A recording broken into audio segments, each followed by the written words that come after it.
This is one of the things that we promise in this program, that outside the regular and the conventional lectures which we had started, we've been having, and I'm also glad with the feedbacks that I've been getting from participants, in terms of the quality of the delivery, in terms of the knowledge being imparted, in terms of the joy and the expectations are already being surpassed. Beyond that, this that we are witnessing today is one of those promises that in this program,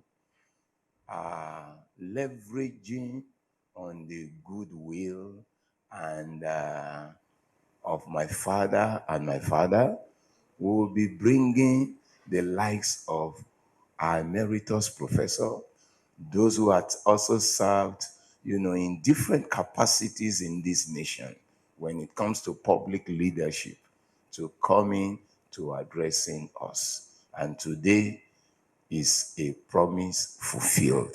So we want to thank God and we want to thank you, sir, for honoring our invitation.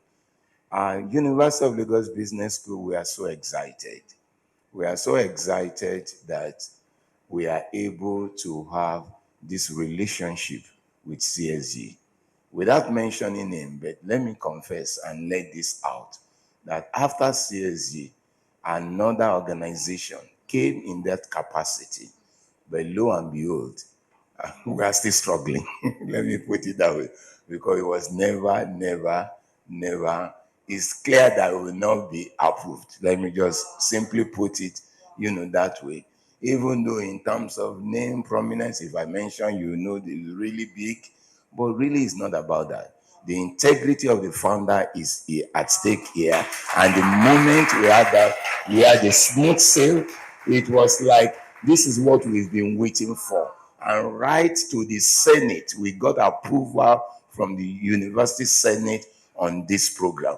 Even those who did not understand the details of it before, by the time they knew that, oh, the founder is the one behind this, is like, this is a done deal. That this is really, really a done deal. So we really want to thank God for that. And just before I take my seat, a colleague of mine just came in from the University of Lagos Business School to our former Dean of School of Postgraduate Studies, and also former Director of School of Foundation Studies, and also a former council member and a facilitator on this program, Professor Solomon Akimboye. Thank you so very much. God bless you. I listened to Tony Elumelu, and he was trying to talk about absolute consumption, derogatory consumption, abused consumption.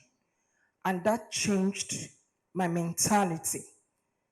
When I came into School of Government, my passion is for revenue and turning around civil service in terms of corruption and abuse. I worked under that sector and I realized that we've celebrated public sectors too much over the public sector. Private sector over public. And I realized that public is well endowed but mismanaged. And this became a vision that brought interest. That was my mentality. But sitting down and listening to Tony Elumelu changed my vocal cords towards Nigeria. And I realized that it's not corruption, but abusive consumption that is really decaying and causing a cancer in our lives. Our mentality of the future, the government keep posting Nigeria at 35, Nigeria at 40, Nigeria at 50. And that shows a lineage that there is no solution in their hands. But defining governance and sitting under the pastoral teachings of Pastor Tunde Bakari gave me a confidence that you don't have to be a serving governor or a serving president, but we have some people amongst us that can be a teacher to president and a think tank for the nation. And that is what is celebrated in my mentality. Today, I'm here, sir. I want to hear you and I want to ask a question. Why does people, yes, but in advance, sir, I'm looking forward to hearing you. I prayed for this. I came first and I prayed that you deliver all that you need to deliver and they won't question your timing in Jesus' name. Amen. John reads, do you think Nigerians place too much expectation on government and too little on themselves? Good morning, all. I'm expecting the system protocol. My name is Nnamdi Andrew Okafor from Ogwashuku, Delta State. Ndewo. Okay. Yeah. Back to the question asked. Yeah, I believe Nigeria expect much from the government and place little priority on themselves.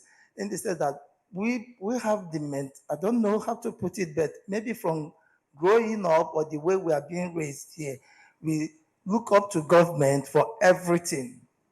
We forget that we have a role to play, without forgetting that we are the government, that there is no entity called government other than the people that participate in the government, our government, that we now transfer responsibility, even the little ones we can do, we look outside, we look sideways towards it and expecting government to do it. Taking, for instance, when we have public attendance, public event to attend, everybody will be looking at what will I get, what will I get, what will I get. Nobody will ask or want to say, what will I put in? What is my input to make this work? How do I contribute that the best of this event is captured or passed through or get to the people involved? But everybody wants what he will take home and what he will put in his pocket. In so doing, we neglect our responsibility and then leave the work undone, expecting there is a person called government that will come and do it, forgetting that it is you and I are in government that will do the work. Thank you. Those of us at the back, it's like you will not want to participate. I'm coming to the back to choose somebody. I'm coming there. Good morning, everyone. My name is Bumi Alugmi Ekaro. I'm from Ibadan. I'm very proud of my heritage, and I'm married to an Ibadan man. Thank you. I will differ slightly from the last response. I don't think we're not placing too much emphasis or attention, or we don't expect too much from government as a people. I work for government and I've done that for about half of my life. If I deliver on my key performance by responsibilities, I will make life better for a lot of people by just doing what I am supposed to do. And so, according to the Constitution, we have the right to this, right to that, right to that. Somebody has to lead to deliver this vision. It is not for a community to decide that, oh, we're going to do this without somebody leading. So whether as a public servant or as a political office holder, we're there to lead the people. And so I don't think we're placing too much expectations on government. In fact, I think we should demand more as a people from the government to deliver on the mandate that either I have as a civil servant or a political office holder. Thank you. Good morning, everybody. And my name is Adewale Adekunle. Ekaro Wenyo. So I'm standing on the existing protocol, and to answer that question, which says what is Nigeria missed opportunity, right? Missed biggest missed opportunity after independence? Well, left to me or to my understanding, I would believe that that is the over dependence on crude oil, because obviously we have neglected the pyramids of the granite pyramids. We also neglected the cocoa plantations, and obviously, I think uh, this dispensation is actually now working more in putting more effort in the agricultural sector. But to answer the question briefly, I would say it is just the governance not latching on how agriculture can improve the life of Nigerians. Thank you. Actually, I was a special advisor. I was a member of the Presidential Advisory Council on Foreign Relations, not Internal Affairs.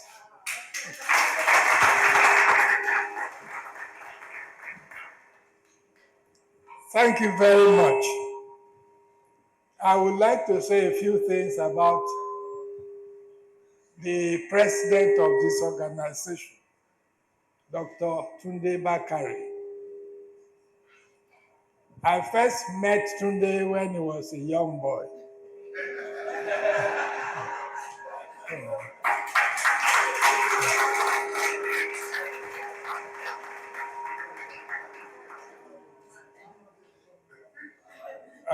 Dean Acheson, a former Secretary of State for the United States, wrote his autobiography, and the title was Present at the Creation, which sounded a little bit cynical.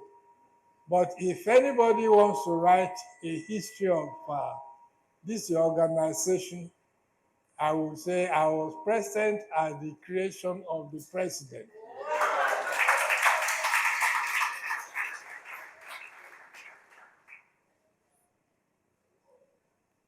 This is not part of the lecture, but I need to say a few things about how I came here. It was in 1974 that I ran into a precocious young man, maybe young boy, that came to attend extramural studies in St. Jude's Cathedral, St. Jude's Cathedral in the Ebute Metta. I was at that time a lecturer in the University of Lagos. And I decided to take on lecturing at this extramural studies center because I needed more money than what I was being paid as a lecturer in the University of Lagos. Simply because all my friends were either in industry or in professional courses at the university, engineering and medicine, and they had this side, that's right, side interest of earning a few more money than myself, and I didn't want to be left behind. The University of Ibadan started this extramural studies department in various parts of the country. The center in Lagos was located at St. Jude's, and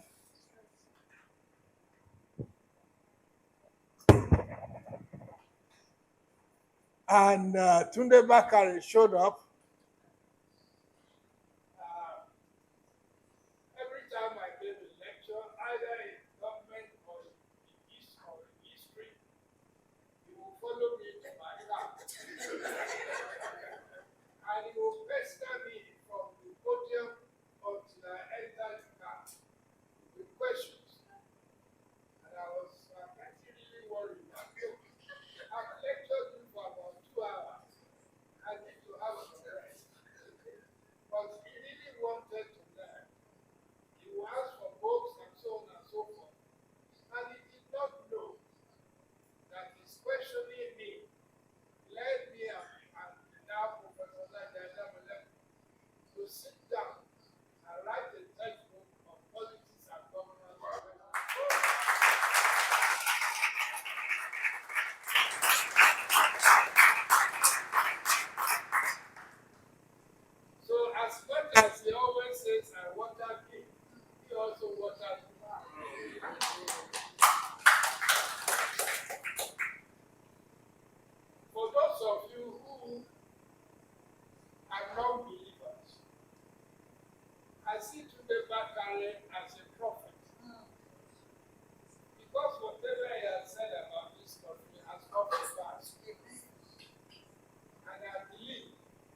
wrote this paper more or less in a hurry because I got the demand for me to write this paper over a short period.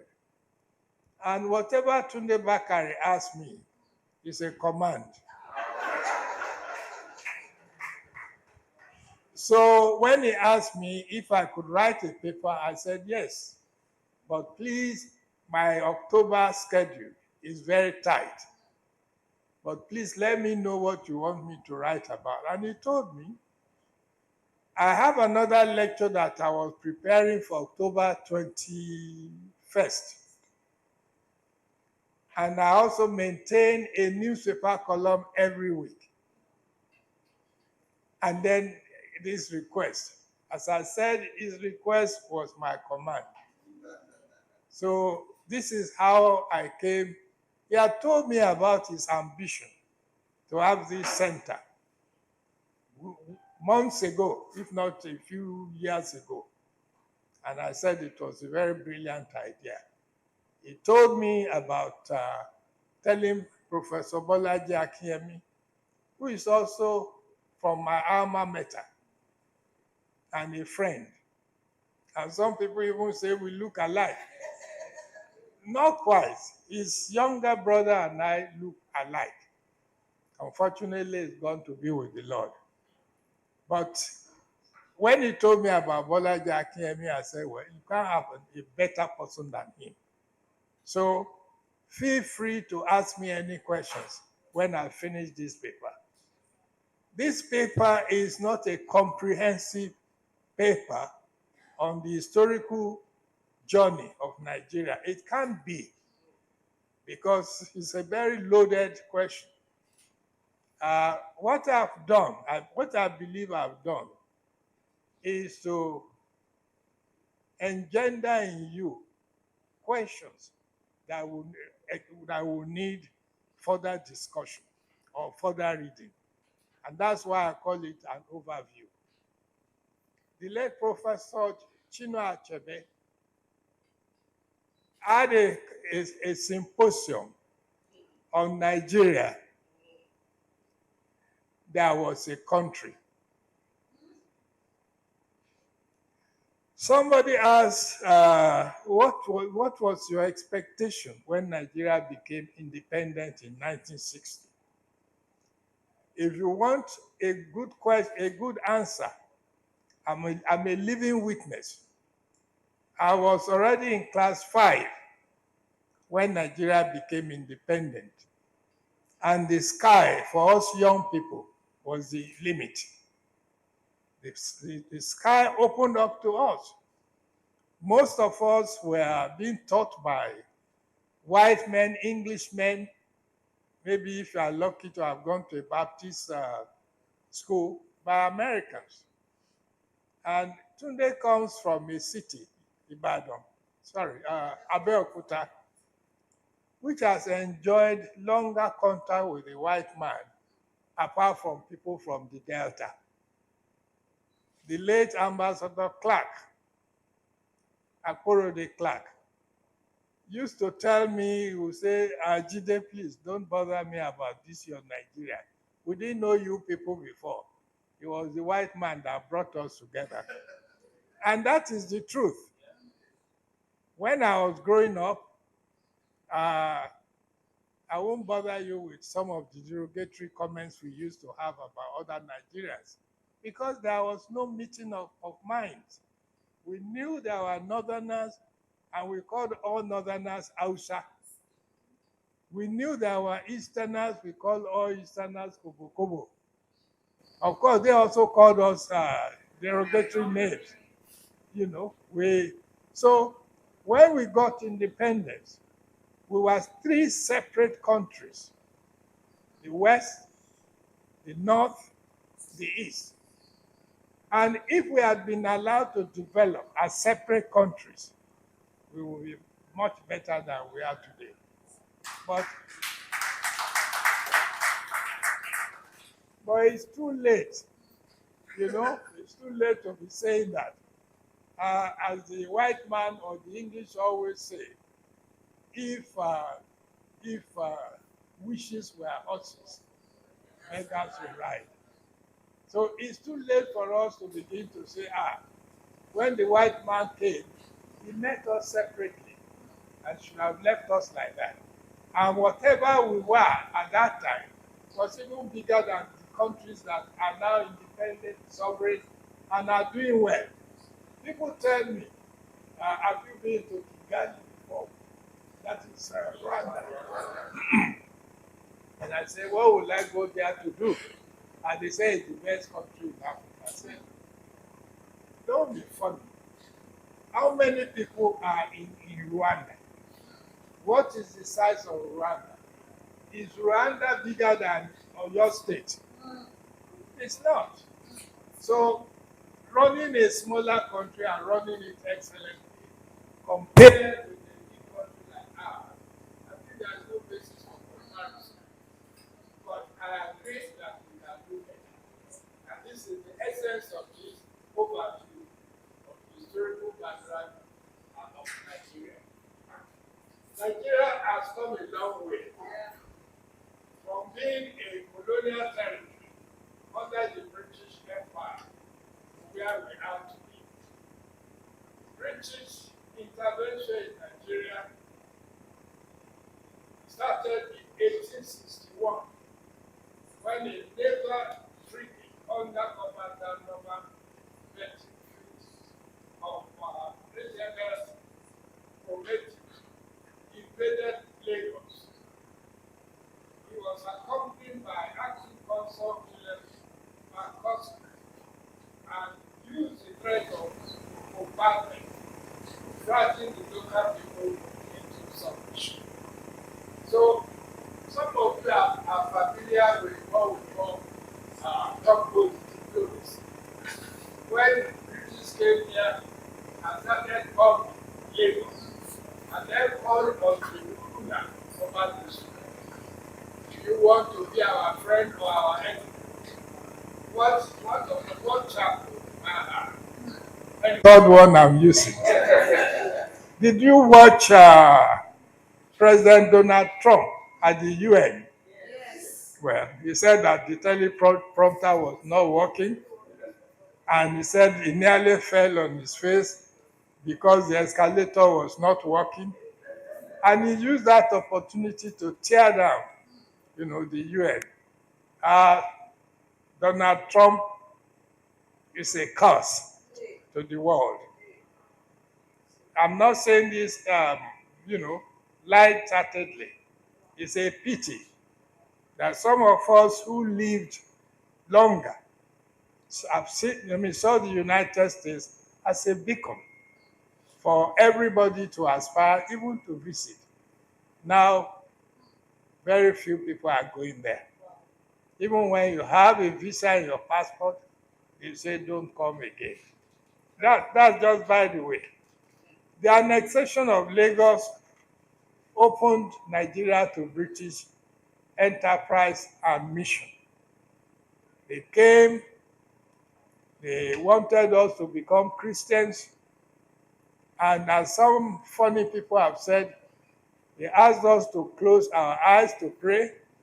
By the time we opened our eyes, the flag was already up, the British flag.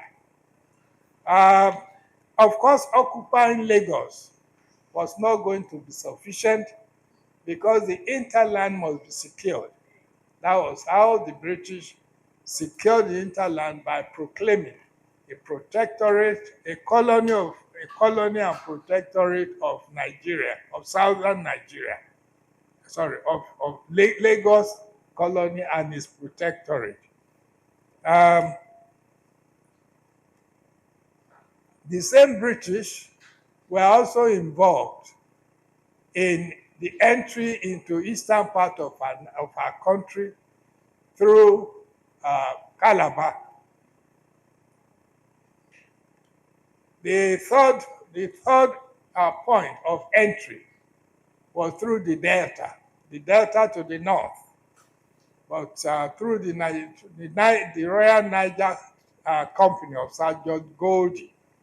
But in 1900, this company was sold by the owners to the British for £865,000. So the rights of Nigerians, and the people of northern Nigeria were sold to a foreign company, a foreign country, by a foreign company. Our people did not have a say in what became of us. Of course, we didn't have our opportunity to voice our opinion. One thing that you must always remember, and I'll give you a story of one of our teachers, a politician and a teacher in the University of Ibadan in the 60s. His name was Dr. Chike. I'm sure some of you would have heard about him. He was a mathematician, and he will give public lectures, as I'm giving, to non-mathematicians. And he will start the lecture by saying, can you tell me who constitutes the majority of people in Nigeria? And some will say Hausa, some will say Yoruba, some will say Igbo. He will say, well, you people say that I don't have support, that he will take over the ruling of Nigeria. And then somebody will say, how? He says, if you have 100 people, listen to the mathematician speaking for politics. If you have 100 people in a hall, like I'm talking to you, the single man who has a gun is the majority. And that is the truth. If somebody bites in here now and says, all of you sit, lie down, and fires a few shots to the roof, if you can escape, you will try to escape. But if you can't escape, you will lie down. So that was the situation in Nigeria. Nigeria was conquered by the British. We did not have the opportunity to fight back or to surrender. In any case, the international system did not permit that, because in 1890 there was the protocol, the Brussels Protocol in 1890 that barred the importation of firearms into Africa. So we were unilaterally disarmed. You couldn't import firearms, whereas those who colonized Africa were ruling us through force. What was also important is that the place of Nigeria was determined by foreign countries like Great Britain, like Germany and France. If you look at all our area here, we are surrounded by French people, or France, colonial people. And if you look to the eastern part of Nigeria, it was then German Cameroons.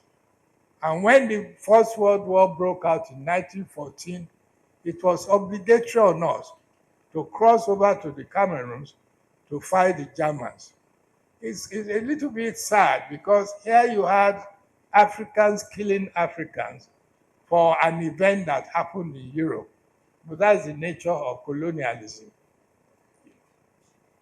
It might interest Dr. Bakari that in 1914, when the First World War broke out, the entire Nigeria was a British protectorate, except Egbaland.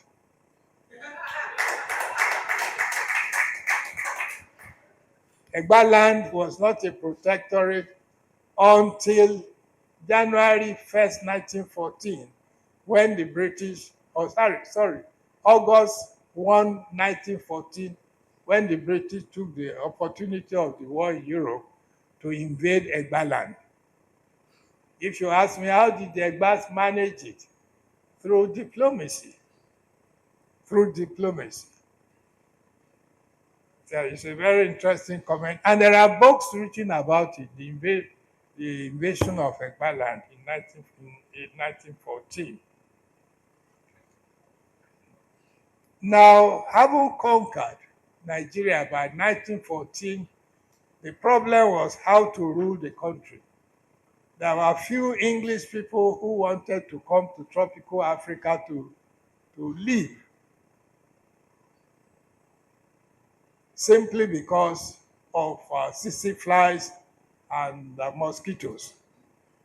This part of West Africa, our own part of West Africa, was called the white man's grave, because once they are bitten by mosquitoes and they develop malaria, the next thing is that they die.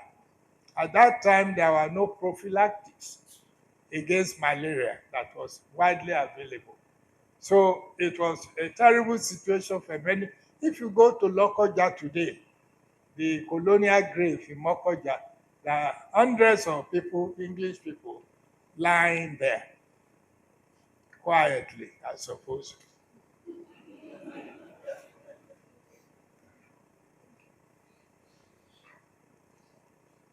There is a famous Igbo proverb that when war breaks out, the, the blind man will know, because he will hear, if his ears are okay, he will hear steps of people rushing around, but not seeing them. He just hear the steps, and he will know that something has happened. It is not happening in our own time.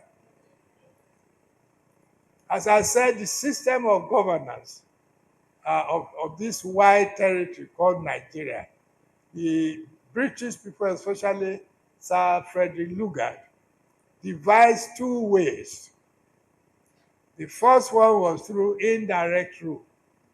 Indirect rule, or what the Arabs call Bait Imar, was through what was called native treasuries. Taxes were collected in the name of the local rulers and then shared between the white people and the local rulers. This is very important. Please listen to this story. Taxes were collected in the name of the local rulers, the emirs, but the proceeds were shared between the British and the local rulers, which means there was a community of interest, or a commonality of interest, between the rulers and the foreigners. This is why up to today, if there is a problem in Nigeria, if foreigners are to intervene, especially British were to intervene, it will be on the side of the northerners. It was so ridiculous that a certain Charles Temple, a lieutenant governor in the north, he had a theory that Fulanis were like us, they were Caucasians. Of course, this is nonsense. But if you see a Fulani that is not mixed, they are pale in color. And in terms of physiognomy, they have features that looks like those of Caucasians. And because of this, policies were designed to favor them. This is one of the problems of Nigeria. So when Nigeria was approaching independence, I'm jumping, but I'm sure when you ask questions, I will explain. When Nigeria was approaching independence, the movement was based in the South. It was called the NCNC, National Council of Nigeria and the Cameroons. At that time, part of Cameroons was part of Nigeria, because the Germans had been driven out, and the area that was left was divided between the British and the French, and the British part was merged with Nigeria. So northern Cameroons and southern Cameroons were part of Nigeria. So the NCNC was dominant in the south. It was called the National Council of Nigeria and the Cameroons, until Cameroons decided to vote in 1960 to say we don't want to be part of Nigeria. The southern part said we don't want to be part of Nigeria, whereas the northern part that was inhabited by some Fulani and some Hausas and other northern parts decided to join the north. That's the so-called Sardauna province up to today.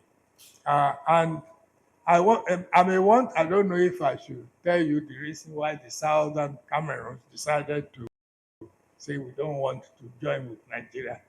It was basically because of land. As I said, land is a very sensitive issue in Nigeria. But I'll let you know what was happening. In the Southern Cameroons, which is adjacent to the Eastern region, the people from the Eastern region moved, some of them moved into Southern Cameroons and were competing with the local people for the land. And then the Cameroonians said, well, if we join these people, they will drive us away from our land. So let's be on our own. We don't want Nigeria. Unfortunately, the Abasi, what is it? The Bakassi problem came out of that. If they had been part of Nigeria, there would be no border. The one that is, they would have been part of Nigeria. And by not being part of Nigeria, we lost a lot because the place is oil producing. However, the NCNC, National Council of Nigeria and the Cameroons, was the dominant party. The NCNC was formed basically by King's College boys, King's College, not necessarily by politicians. It was formed in 1934 by King's College boys, and in 1944 was handed over to Abba Macaulay and Azikiwe. Abba Macaulay was the president and Zik was the secretary general. I had the opportunity, you might want to know, that I met Zik in person. I met Zik in person in 19 I think 1988, I believe. He was going to be given an honorary degree at the University of Pennsylvania. He has studied in the University of Pennsylvania in the 1930s. And by 1980s, he was going to be given an honorary degree. And I was then living in the United States, and I was asked to go with him and his party to serve as almost as an errand boy. And it was the greatest story of my life that I met Zik. You will not know this because when we were in school, we used to memorize speeches by Azikiwe and deliver these to audiences like we have here, and it was usually a great thing. And so I was asked to go and be running errands for him, and I will never believe it. In the morning, he will take a walk, and I will follow him, and he will start speaking to me, and then some of his speeches were very interesting because we'll be quoting, some unfamiliar Irish poets, some odd ones, but as I said, I can say a few things about Zik. When he was going to be given this honorary degree, his friends from Nigeria arrived. And the first one to arrive was what's the name of this man in the mortuary on the way to the airport? The road named after Bolaji Anthony. Bolaji Bank Anthony was his best friend. And Bank Anthony, just to let you know, all this problem about, tribalism, it didn't seem to have meant so much to those people, the first nationalists. And when Bank Anthony came, Zig's visitors would now start arriving one by one, and Bank Anthony knew all of them. I don't know if you knew that Zig had 19 children. And Sir Bank Anthony knew all of them. And as soon as one arrives, he will ask, where is the other one? Where is this one? And I was looking at him that, aren't these people supposed to come from two ethnic groups? One is Yoruba, the other Igbo. but they were very, very close. And Bank Anthony, of course, as you know, was a rich man. All the retinue of Zeke that came to stay in hotels in Philadelphia, he paid for it. You know, I met, don't let me diverge from, yeah, but so this was part of my experience growing up. Now, the NCNC was the dominant party in the South, and they have pockets of support in Kano, because Aminu Kano was even a member of the NCNC before.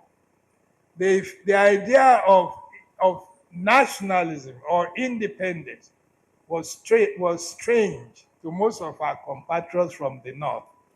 In fact, up till 1954, the man who became Prime Minister of Nigeria, Sir Abubakar Tafawa Balewa, said that they were not interested in independence. But the British kept pushing them. You know, most of these people were teachers in Bauchi Teachers College. So the Northern National Movement was part of the Bauchi experience. However, by 1948, the president of the NCNC, Abat Macaulay, died. And the leadership was now inherited by Dr. Nnamdi Azikiwe. That created a lot of problems, because at the formation of the NCNC, it had been agreed that tribal unions, cooperative unions, student union, all sorts of associations can merge with the NCNC.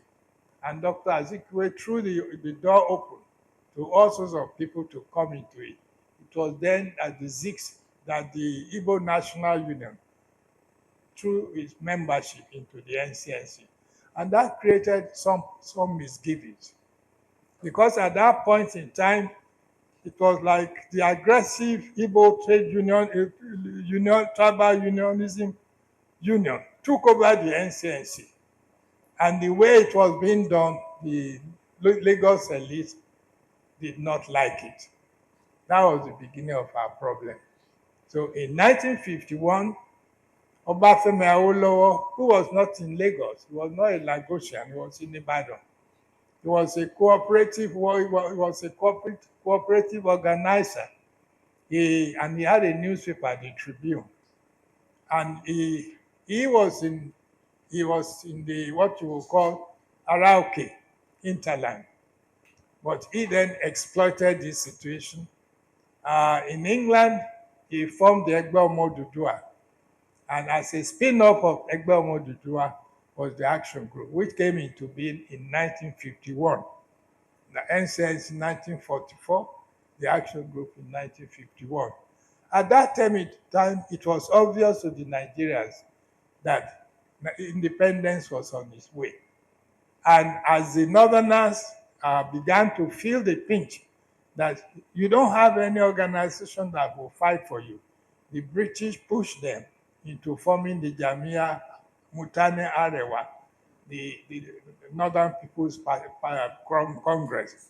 And one thing I like about Northerners, they are very, very frank. If they were us, we would have, instead of saying Northern People's Congress, we would have said Nigeria People's Congress. But they said, look, Northern people. So they formed the NPC, and there were now three parties fighting for different ideas about Nigeria. Interestingly, the NPC wanted a confederal constitution, not even a federal, confederal, whereas the NCNC wanted a unitary system of government. The Action Group wanted a federal system. So here you had the NPC and the Action Group working together, and the NCNC was left in the cold. But after the formative years, various constitutional conferences in London, the Action Group and the NPC said they will not have a unitary system, but a federal system. It was then that Zik met Ahmadu Bello. And I will give you some anecdotes that you will carry home because I've been around for quite some time. The NPC, as I said, was now the vanguard for Northerners. The AG for the South, for the NCNC for also for the South. The NCNC was very powerful in Yoruba land, very, very powerful in Lagos. You know? So some of you people who accuse Yoruba people of tribalism, you don't know your history. They have always been very, very liberal. I'm not saying this because I'm a Yoruba man. The facts are there. You know? Olorun Nibe, who became mayor of Lagos in 1951, was an NCNC man. Certainly not a Yoruba man. I mean, not an Igbo man. To cut a long story, when the fight for independence was gone, Zik met Sardauna, Ahmadu Bello, and said, Ranka Dede, what are we really fighting for? We are one and the same people. Let us forget our differences. And Ahmadu Bello said, no, let us understand our differences. You can't forget it. And that has been very interesting in the life of this country, that we have three major groups, the Yorubas, the Hausa Fulani. First of all, there's nothing like Hausa Fulani. The Fulanis are very interesting people. They know they are a minority, so they carry the Hausa along with them and they call themselves Hausa Fulani. So this has been the problem. Three ideas of Nigeria. One, a nation. The other, almost an independent nation. The other, confederal status. And when the 1959 election was held, Awolowo met Zik and decided that, look, you be president, I'll be minister of finance. We were arguing about this in my house a few days ago. And I said, these two people forgot that the British were the people in power. The British had told Sir Abubakar Tafawa Balewa, go and form the government. So whatever Awolowo wanted or Zik wanted, it didn't make any sense to anybody. That was how the coalition government came in 1959 that took us to independence in 1960. My own idea is that perhaps Awolowo and Zik would have formed a better government. But is it realistic? What would have happened to the North, the larger part of Nigeria? And by census, the more people live in the North, if you believe the figures.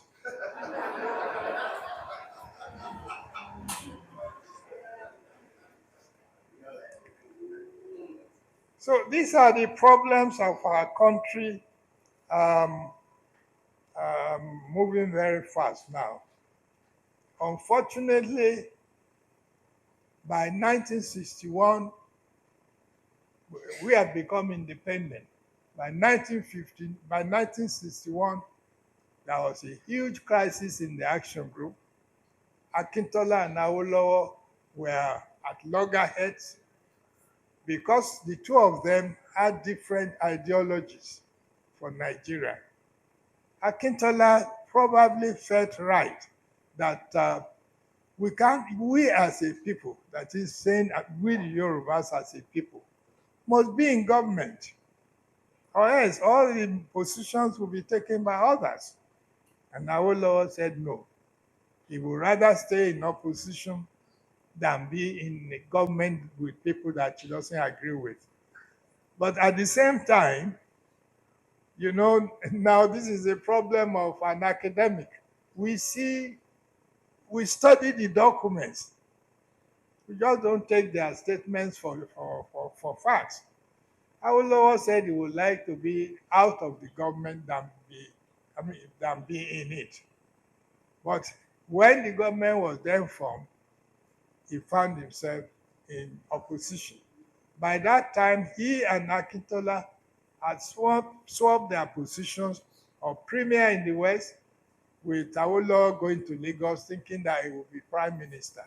But it didn't happen that way. And when he then became leader of opposition in Lagos, he still hankered after the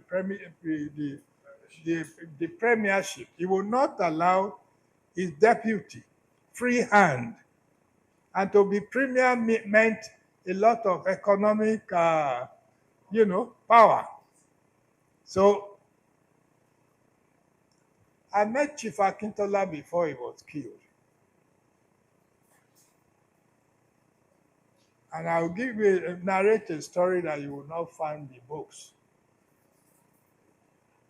My oldest brother was Chief Awolowo's first Minister of Finance. His name was Chief Joseph Oduola Osuntokun. And in those days, to be Minister of Finance in the Western region was like being Minister of Finance in Great Britain, because this was where the money was. Not oil money, but money from cocoa. During the colonial regime, the British had accumulated a lot of reserves from excess money, called excess money from cocoa. How was that done? The British cooperative unions will buy the cocoa on behalf of government and sell to the so-called World Bank. That opportunity to lead the country. All this obsession about tribalism would not have been there. Because if you are in Nike Wachukwu's house, you are very free because you are speaking the same language. If an Hausa man comes in, he will change to Hausa. If he's an Igbo man, he will change to Igbo. And he will keep all of you dancing around him. The same thing with Ugumbi. I'm sure there are hundreds, if not thousands of people who are like that. But these people do not always have the opportunity to lead or even to participate in government, to let our people know that we are all the same people.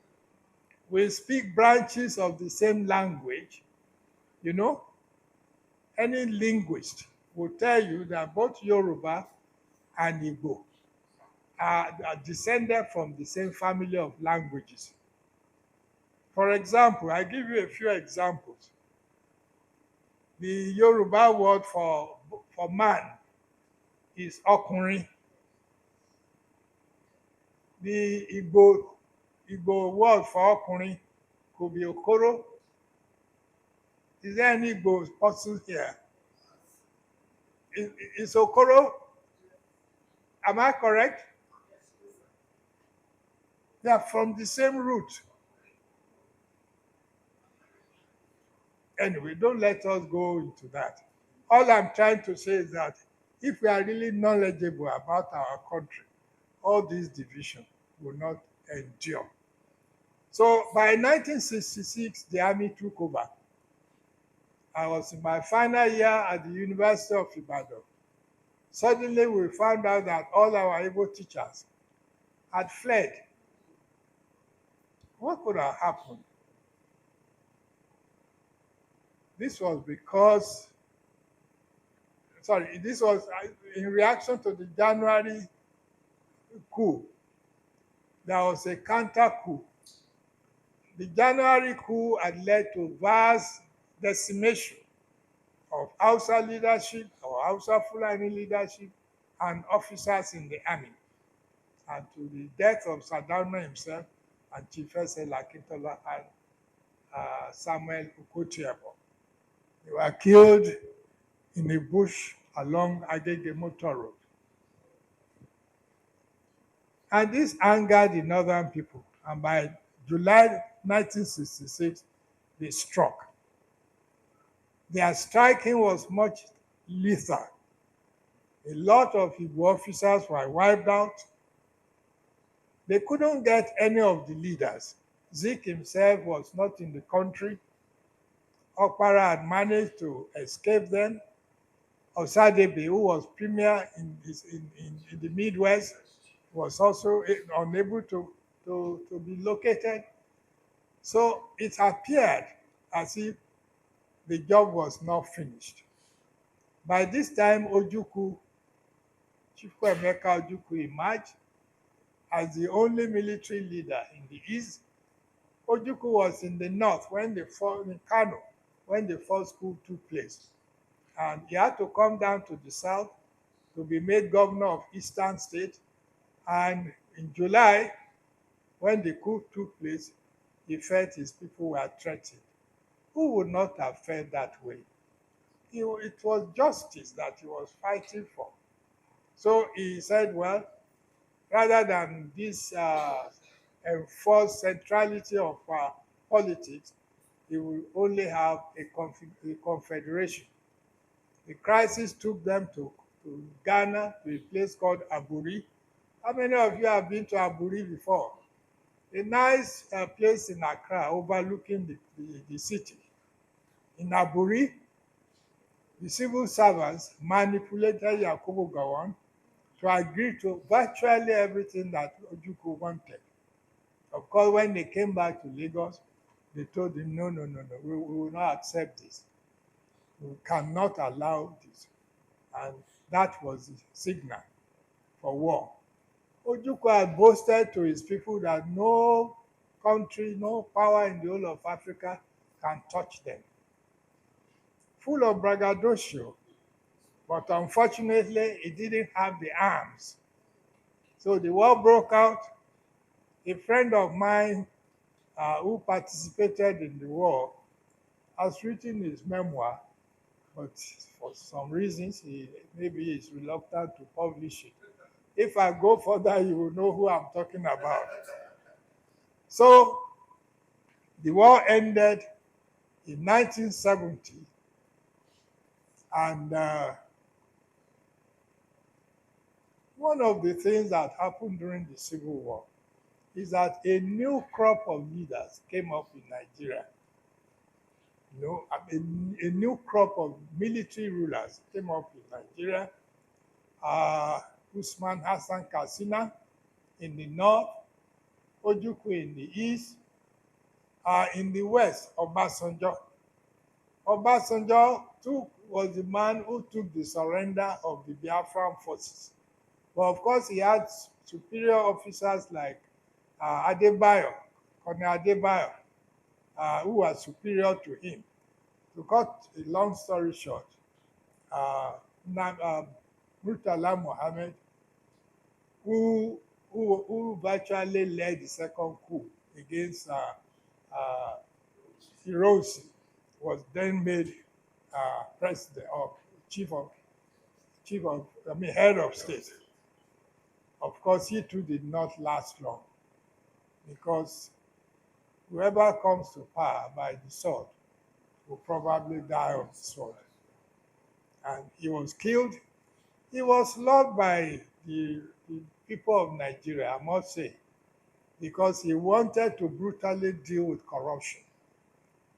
I haven't told you anything about corruption. Two problems that our country faces is corruption and tribalism. If there is a way of extirpating these two evils, we will be all right. If there was money for development, this money being stolen, if it was available, look at this place where you are staying, where we are having these lectures.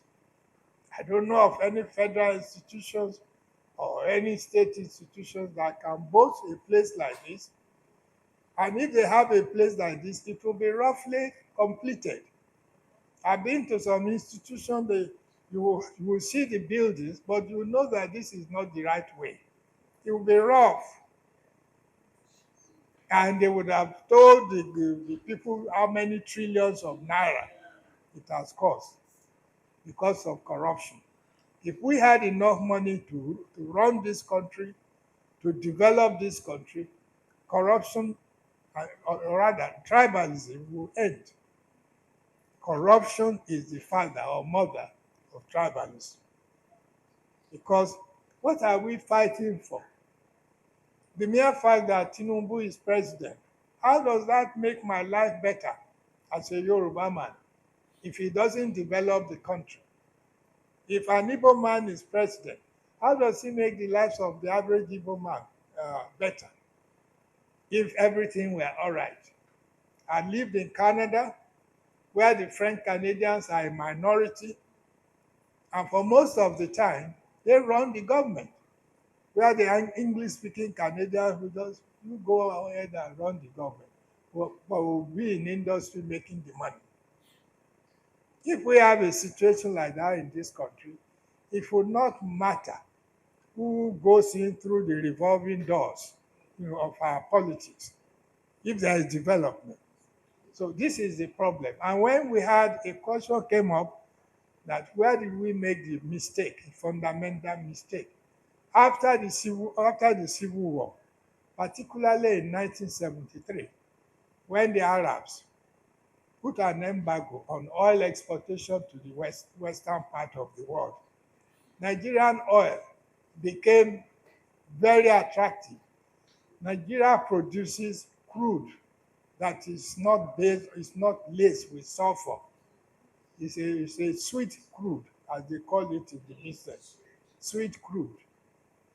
We had the whole world at our beck and call, but all the money realized during that time was stolen. And that was the beginning. We did not have corruption until after the Civil War. Awolowo used to boast that he ran the Civil War without borrowing a penny because he was Minister of Finance. No foreign loan. But as soon as the war ended, the campaign for rapid development, despite the fact that millions were coming in, they also continued to borrow. There was a head of state, I don't know if this is apocrypha or not, who, if he goes abroad to negotiate for a project in Nigeria, and the people he negotiating with would have met Mr. President or Commander-in-Chief, this is how much this will cost. Say $100 million. They will say, forget about the cost. We are not interested in the cost. What we are interested in is to do this thing. Money is not a problem to us. So the people will say, okay, Your Excellency, let's go and meet again. They will call their people together, to push up the cost, and then we will sign it. This is the problem. There are so many things about things that one could tell, but some of them one can't say it in public. The way contracts are awarded, the way you will not believe some of the things people do. There will be instances where the people awarding the contract will say, okay, we are not interested, we are not going to pay you money. We will pay in crude. And the white people will sign the document, okay, we will come and be taking crude. And they will take so much crude, more than the money that we should have given. I can give you a precise example, but I will not. So corruption fuels tribalism. If we were to be able to run our country without corruption, there will be more development. Now, let me end this story by reading, I hope, Dr. Bakari, I hope these copies, the copies of this thing will be made available to the people attending the conference. distinguished ladies and gentlemen, the two recurring decima of corruption and tribalism, the two are as high as in previous years. I'm now talking about the Obasanjo regime.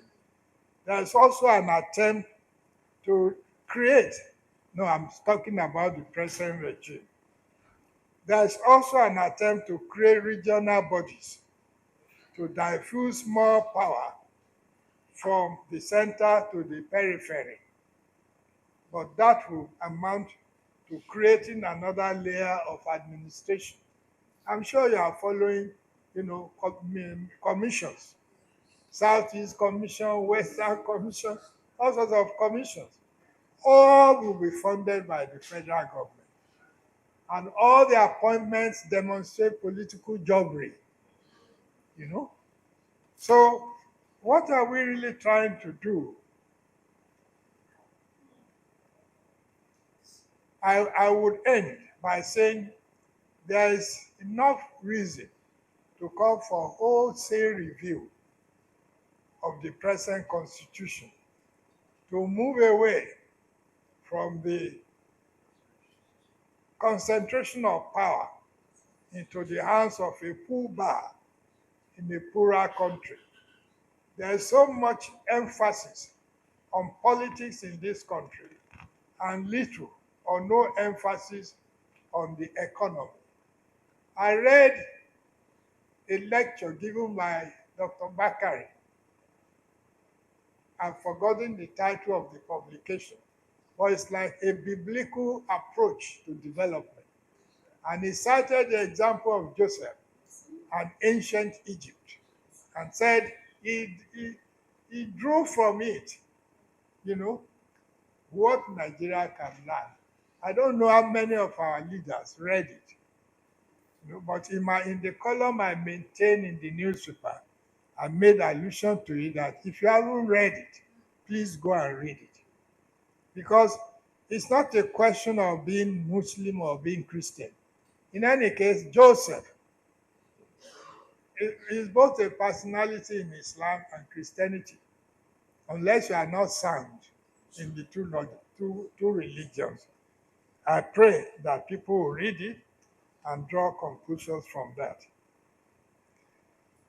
On Tuesday, April 22, 2022, at an event organized in celebration of my 80th birthday, the founder of Citadel School of Government and serving overseer of Citadel Global Community Church, Pastor Tunde Bakare,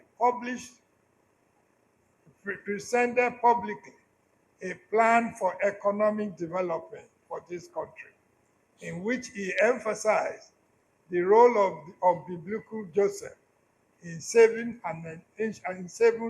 ancient Egypt at the time of global famine. It was based on dividing the country into economic zones, and each zone producing on the basis of economic advantage. It made so much impression on me that I hope the management of our economy will factor it into their plan for the economic revival of our country. There is much to be done in this country and little time left for us to do it. We should learn from countries like India, Russia, and Canada, whose vast territories and complex linguistic diversity did not hinder them from development. We should also learn from countries like Germany and Japan, which were destroyed by the Western Allies during the Second World War. But despite having no natural resources, Germany and Japan do not have natural resources, but by their determination, pulled themselves up from economic ruin and became what they are today. I pray that we will pay more attention to merit and meritocracy than to ethnic provenance. We therefore owe it to our people and those coming after us to demonstrate the fact that there is nothing wrong with our stars, but only with us. We can do it only if we plan to succeed. We may be an artificial country, yet most countries are like us. There are very few countries that were created naturally. I want to stress this because people will throw up their hands. They will say Nigeria is an artificial country. Chief Obafemi Awolowo said, and he was speaking the truth. He said Nigeria is an artificial creation. That there are no Nigerians as are Germans and French, and that is the truth. But we can build a country called Nigeria. Finally, I've decided to leave the issue of our country's relevance in the Committee of Nations till the last, on the basis of the fact that a country's foreign policy, power or influence is linked with how the country is doing at home. In other words, there is a link between the domestic power of a country and its influence abroad. When Nigeria fought the Civil War, a substantial portion of the international community was appalled at the suffering of children, women, and elderly. The French under General Charles de Gaulle were so touched that but for the British, France would have recognized Biafra. The British were Nigeria's only side because of the economic tie between Britain and Nigeria. And the influence of Nigeria prevented the influence of Nigeria as a Commonwealth country the influence it gave to Britain also affected the British to begin to bat for Nigeria everywhere it went.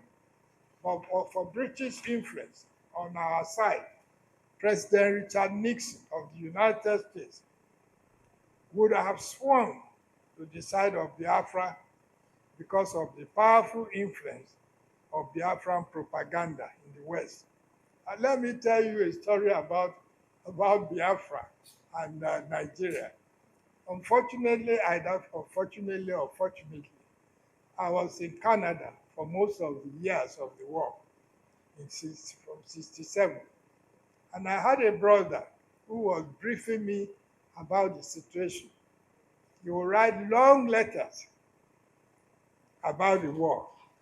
Oh, Nigeria has captured this. He will mention the towns. Nigeria has captured that. He will mention, and then I will read the thing, and I will be a little bit upset by all these stories of capture. Then suddenly, General Gowon issued a policy that because of the manpower need of the army, people between the ages of 20 and 30 were now due for recruitment. Now, when I got this letter from my brother, he spent the rest of the letter on saying he's an economist. He's not a soldier. He's not interested in this. And I said, but you are the one saying that Nigeria was capturing everything. So it is when something doesn't concern you directly, you know. However, as I said, I would like you to, in your privacy, read this overview of Nigeria's problems and make the best of it. I thank you for listening.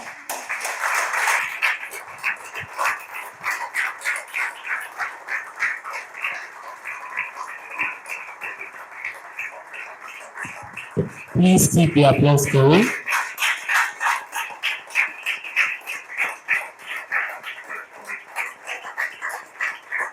Thank you. And what do we say to Professor Akinjide? We say, thank you, sir. Thank you, sir. Break. So we're going on break right now, and we'll reconvene by 12:30. So let us God bless Nigeria.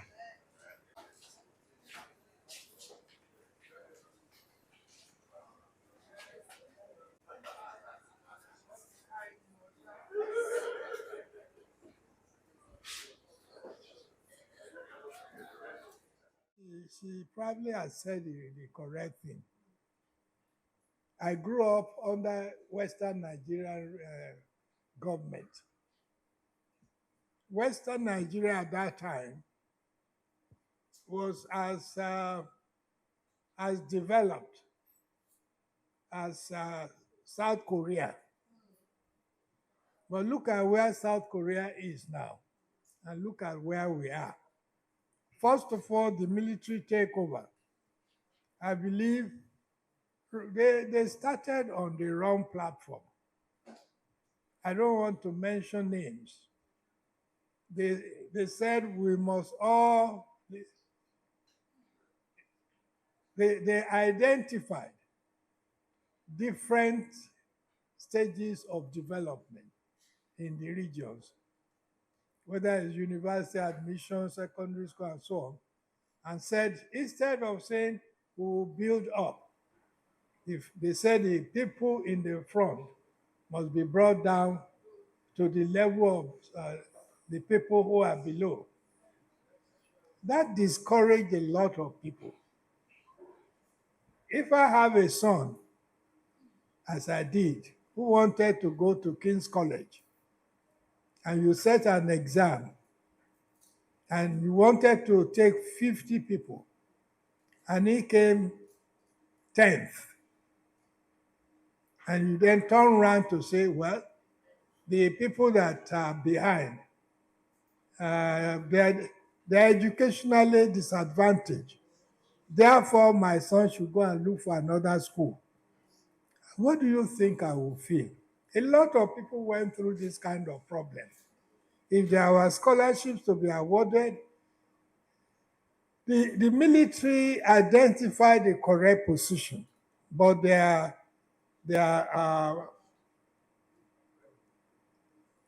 medicine prescribed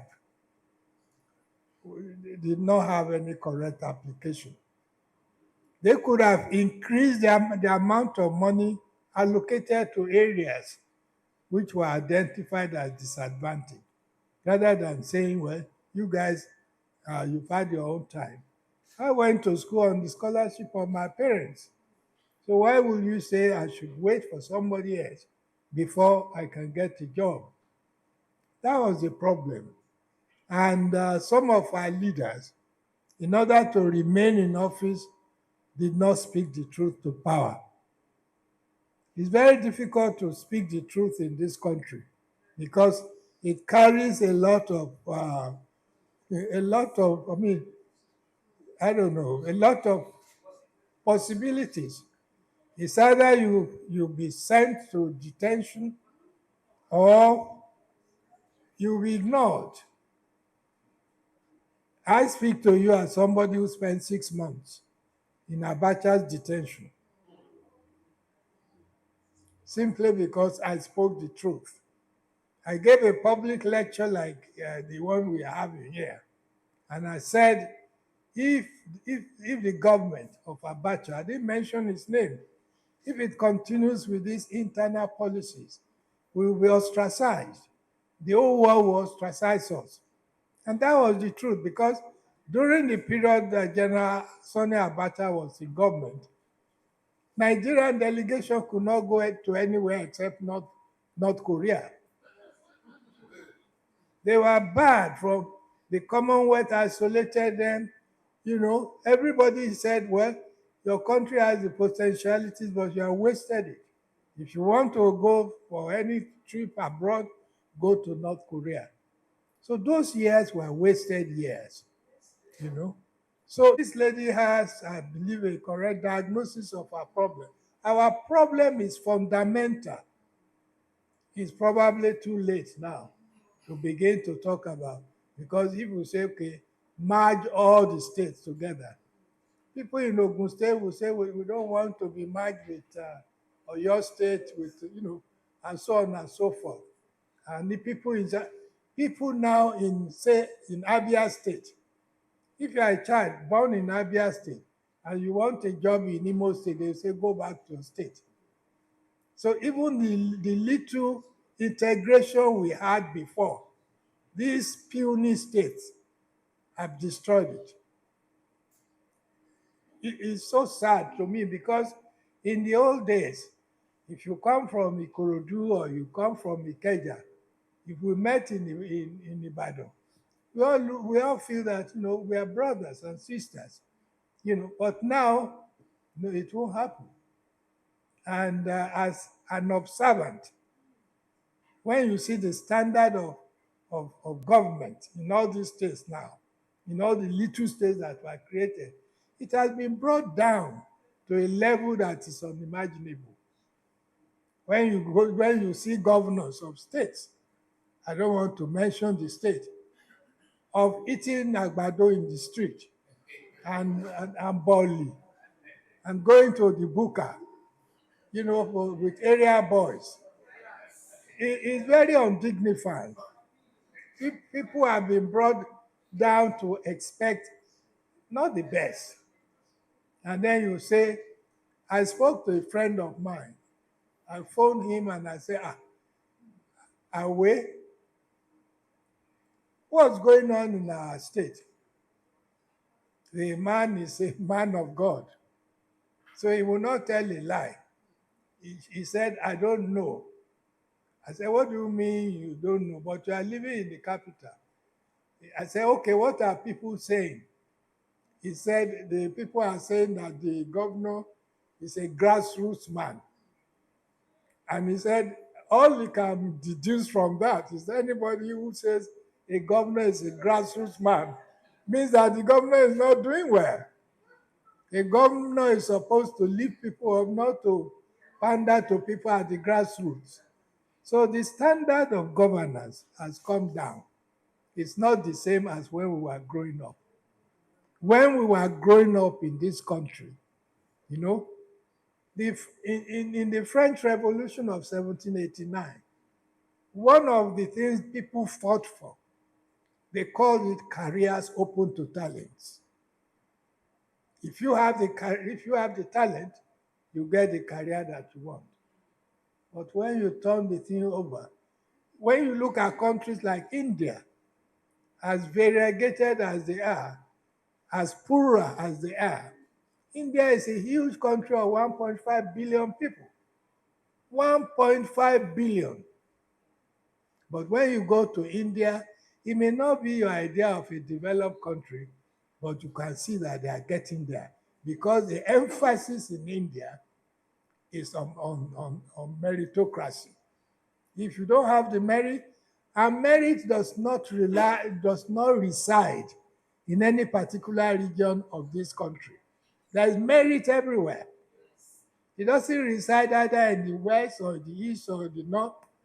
There is merit in every corner of Nigeria. But under federal character, you go and bring a dullard,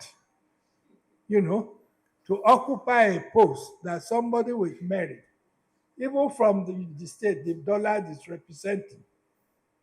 What kind of system are you going to get? That's the problem. Thank you very much, sir.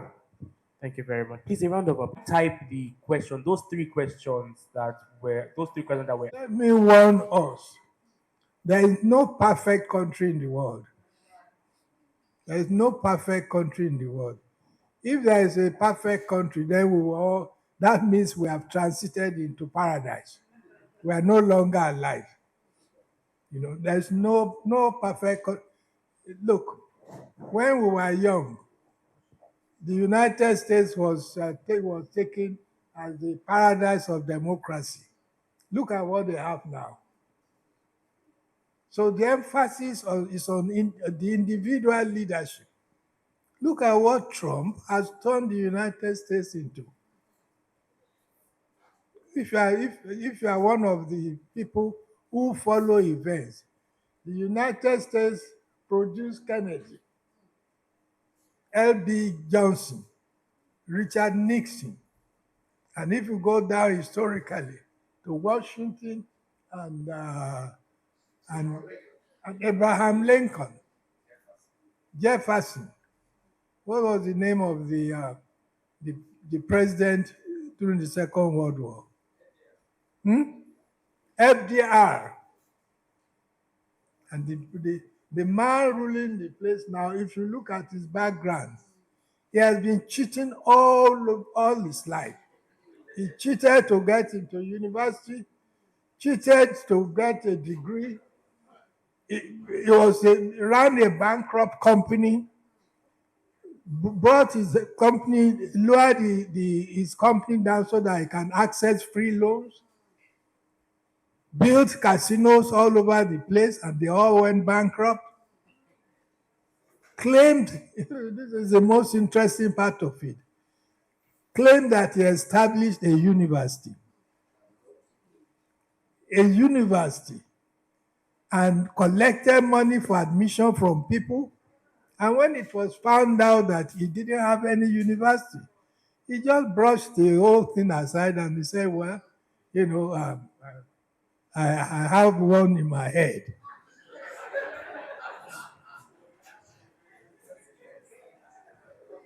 And the man who was running his university said, if you have the correct funds, if you come in from this place, by the time you go out from this place, you have your degree.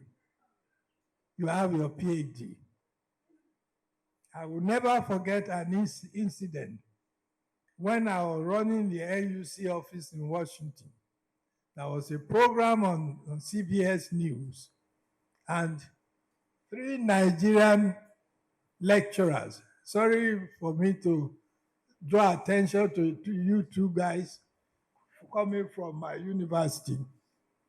3 Nigerian lecturers came for interview under Professor Adesola, and I told the professor, he was vice chancellor.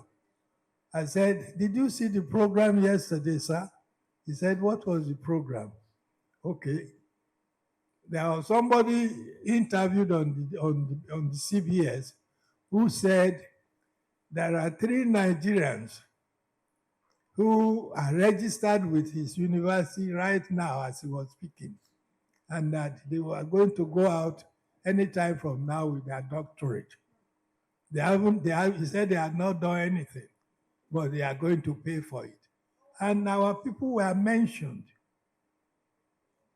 When we leave here, if you want me to tell you the names, you can ask me. And our people were mentioned, and they were from the business school. And I saw this thing, so I told Professor Akinshola, Akin Adeshola. Then he said, okay, when they come tomorrow, because they were coming for interview to be promoted to senior lectureship, I will ask them. So they came, and Akin Adeshola told them, are you the people that was mentioned on CBS? They were looking down. They said, okay, sir, we would. And Unilag was paying their so-called fees that they will go and register in approved university. They didn't know his university was not approved. And one of them said he will return the money paid by the University of Lagos. And I was the custodian of the funds. And out of the 3, only one returned to Unilag. The others ran away. What our country is to build the best we can. So and don't shy away from unpopularity. Speaking for your country has a price. If you are not ready to pay that price, don't do it. When I was under detention, I did not know exactly what I did. I was coming from Europe, and when I got to the airport, I was carrying a diplomatic passport, And they looked at the passport. They said, sir, our protocol officer would like to speak to you. I went to the protocol officer. He said, sir, we will take this passport. You come tomorrow and collect it. I said, where? I said, at the Awolowo Avenue in Ikoyi. I'd never been there before. I said, which building? He told me the building. And the following day, I went there. Ambassador Nonaye took me there. He was my uncle-in-law. When we got there, I introduced myself. They said, please follow us. And they took me in and kept me there for hours. Then they went back to Shogun Nonaye, the man brought me, and said, sir, if you have something to do, we will suggest that you go home and do it. And it's from there that I disappeared. My wife was waiting for me at home. I disappeared wearing a shirt and a pair of trousers. I wore those clothes for 6 months. They took my underwear. I said, why are you doing this? They said, you might hang yourself with it. I said, I won't hang myself with my underwear. It was that painful. Those of you who are old enough will remember that the Pope visited Nigeria during that time. And the Pope personally intervened to say, we hear that there are young people in your country that are in detention for doing nothing. And he said he would look into it. He didn't look into anything. We were not being fed, except when people had access, because in detention, there were people, soldiers, and ordinary people. The soldiers had access to money from outside. Their wives would bring them food, and they were sharing some of these things with us. And the day I was released, I will never forget it. There was a man, a Lieutenant Colonel Umenka. He hasn't been to Nigeria since that time. He left this country and ran to Brazil, where I understand he had petrol filling stations. He hasn't returned to Nigeria since that time. He was a lieutenant colonel in the army intelligence. He was the overall overseer of the camp. And the day I was leaving, he sent for me, Prof, I should come to his office. I went to his office. Some of the things I'm saying, I hope I don't get into trouble for it.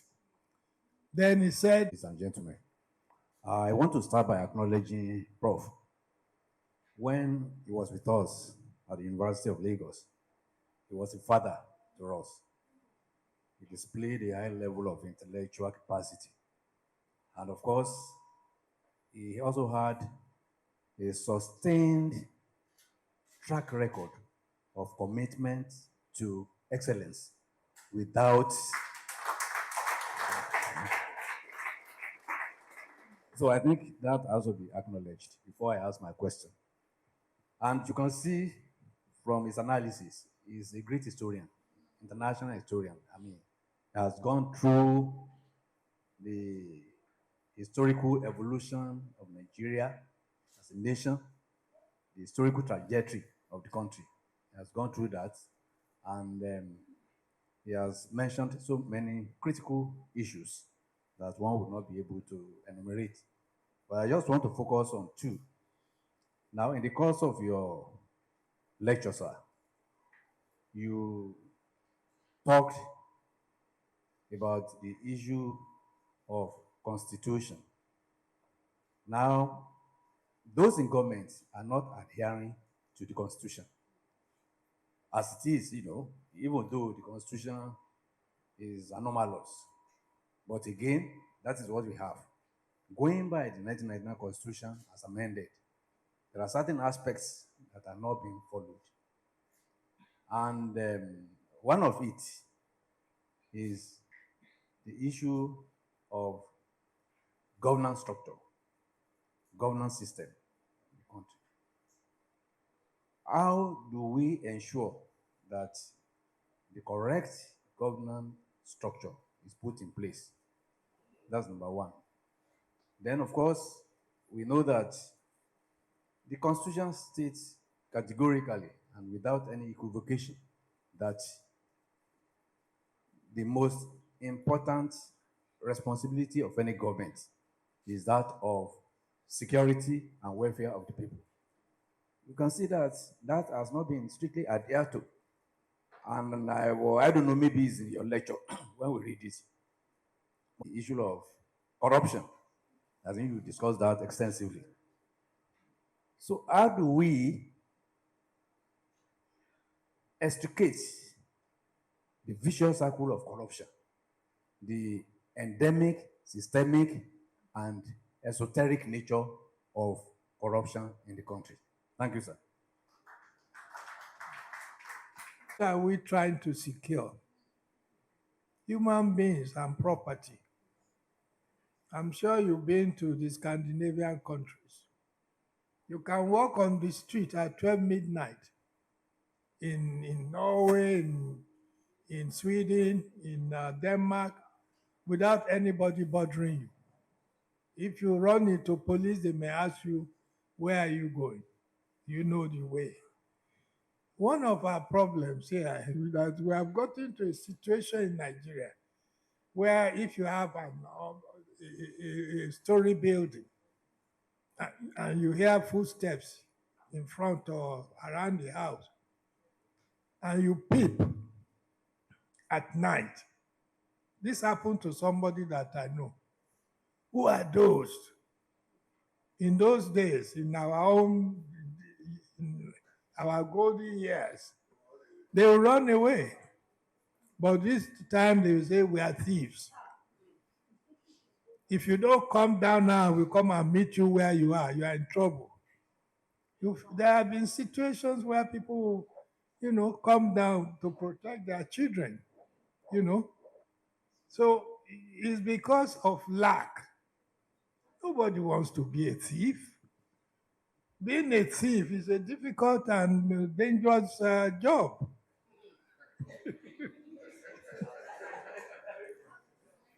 Because you can be killed in the process.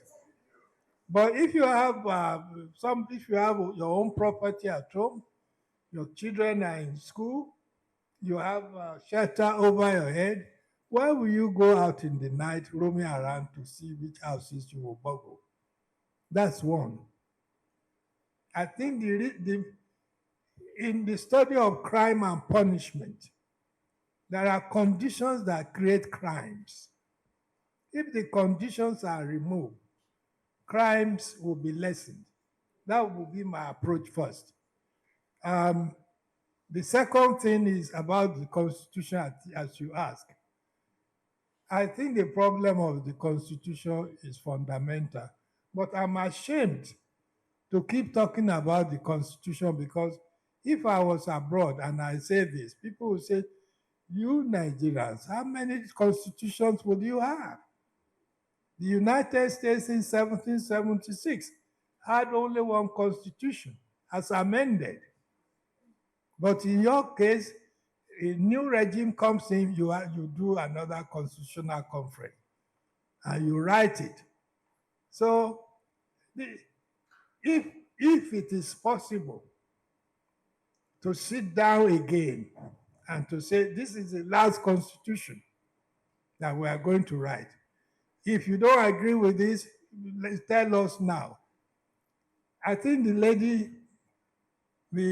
from Enugu State, I think, Abia, who said, let's go back to 1914. I don't think there is a constitution to go down. Oh, 2014. Well, I will even say, let's go back to the constitution that took us to independence. That was properly negotiated by our leaders. and it's a federal constitution. You know, you go ahead at your own speed. If your own speed is to divide the money and share among your colleagues, so be it. If my own government, under pressure from our people, decide to build hospitals and schools and so on, you are on your own, and so on and so forth. But the problem now is that we have vested interests in the current constitution. Is it possible, will it be acceptable for, say, all the states in the Southwest to be collapsed together, to be merged, and you go back to regional government? Would that be acceptable? That has to be debated. But believe me, if we can solve the fundamental problems of this country, we will be all right. And I think the best way to start is to go back to 1959, 1960 Constitution. Said if there is development, there will be less corruption. If the money being stolen is pumped into development. So there is a link between development, to me, and corruption. If you go to Germany today, in Germany, education is free up to university level. This created a problem of German universities, because when young Germans enter universities in Germany, they don't want to come out. Some of them will spend 15 years, not because they are stupid, but because they enjoy the environment. So the government is trying to tighten up. I think it also boils down to ethics. In our religion of Islam and Christianity, and even the local one, I don't think we emphasize ethics as much as we should do. Or if we stress on the question of ethics, it will be necessary, because in places like, I would say, the Scandinavia, I was once in Norway on a Sunday, and I asked my host, please, I want to go to church. Then he said he doesn't know any church here in Norway. And the man is a top brass in the Norwegian government. I said, what do you mean? He said, well, it's not important going to churches in Norway, because we have internalized all the ethics in the church. We will not steal, not because the Bible says so, but it's part of our nature. We will not take money, not because the Bible says corruption is punishable or whatever. You know, in my short overview, I said our churches and our mosques need to emphasize the ethics of hard work. Hard work. After all, St. Paul told his followers that I work with my hands. I build tents. You know, I'm not looking for your favors. But here, we go to the mosque, we go to the church, and fast and pray for breakthrough. What kind of breakthrough would you have? You have not planted anything. You have not sold anything. What are you going to break through into? These are the issues. I'm sorry, Tunde, but I have heard you say it too. I've heard you say it. Thank you. Thank you, Professor. Observing, because we are also looking at, okay, we are looking at Nigeria at 65 now. I'm also looking at Nigeria in another 65 years from now. I notice also that external interest, especially from the Western nations, also constitute a major problem to why we are here. And on the issue of security, you know, recently, some senators in the US decided to write and say that the security situation in Nigeria, in northern Nigeria, is something that has more of a religious undertone, that Christians, they painted the picture as if Christians alone are the ones being killed. Yesterday again, I read it from Canada, a major politician in Canada also pushing this narrative.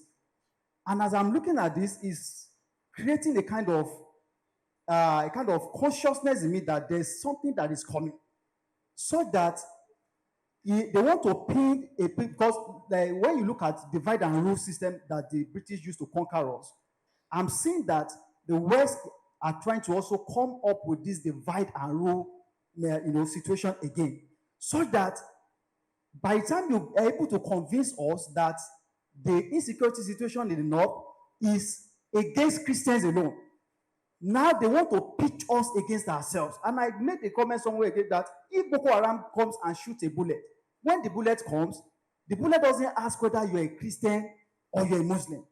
So my question now is this: what would be the response of the government and the citizenry concerning these subtle narratives that are being pushed already? And also, even from the citizenry part, I'm beginning to hear people trying to call Donald Trump to come and intervene into our politics here, probably because they don't like the government in power and they feel that 2027 is something that may be tough for them to break, and they don't even mind to go and partner with Donald Trump to come and cause destabilization of our society. So the truth of the matter is that how do we respond to this? Because it still boils back to tribalism. They know our weakness. They know that tribalism is our weakness, and they will go to any length to penetrate us, to divide us and rule us again. If not, in another 65 years from now, God forbid that the same thing we are talking about now is what we'll be talking about, because some powerful nations have come to penetrate us, divide us, and rule us again. Thank you. Thank you very much. Sorry, Prof, before you answer, so just a quick note, because we are expecting quite a number of questions from other participants, both online and on site. So let's try and be as direct as possible with our questions, as precise as possible with our questions. All right, thank you very much. Prof. I like the last question. You are from Kogi, from Kaba, right? Egbe or Ekpe? Okay. Yeah. Now you see what somebody has said. If you ask him, he will say, we are Okun people. Okun? What's the meaning of that? Okun is greeting in Ekiti. You see, many of you from that part of Nigeria exploit the schism between the south and the north because you are benefiting from it, of being northerners. So rather than say you are Yoruba, you say you are Okun. What is the meaning of Okun? Okun is a greeting. I once told a colleague from that part of Nigeria that I'm surprised as an educated man, you are calling yourself Okun. Please, if that's what you call yourself, change it from today. There is nothing called Okun people. You're either Yoruba, Hausa, or Igbo, or whatever you are. Okun. Now, the question you have asked is a very serious question. This question of people manipulating religion to saying that Boko Haram is only killing Christians. I've heard it said. And I will say something that is a problem with the current regime. It's almost 2 years now, or over 2 years, since the government of Ahmed Tinubu came into power. You know, there is no country anywhere in the world where we have a principal representative of Nigeria. There's none. There are no ambassadors anywhere. Somebody did ask the president, how come this is the situation? He says it's very difficult. I will solve the difficult problem then. No problem should be too difficult for an ambassador, for the president to solve. It's either if you don't want to solve it, you give it to your deputy or your minister. You understand? At a principal representative organization, the man at the top is very critical. You can't say, oh, of course, the embassies are maintained in skeletal forms. They will invite a chargé d'affaires, to come and speak on behalf of Nigeria when things are really critical. So my advice to the government would be to fill the positions of their, or at least in key countries, in our trading country, trading partners, and perhaps in the United Nations, the key countries. We could ignore Africa for the time being and say that we will fill these positions in Africa, but there is nothing stopping us filling positions in England, the G7, the United Nations, and so on. So, and then on the question of security again, let me emphasize that if you, until recently, if you go to my place, I'm from a place called Okimesi, you can sleep without closing your door. But all that has changed. And I will tell you the experience of our people. Until about 1960, we didn't have a police barrack in my state, in my town or village. Then people were complaining, go to government, go and ask for a police stand. And as soon as we had the police stand,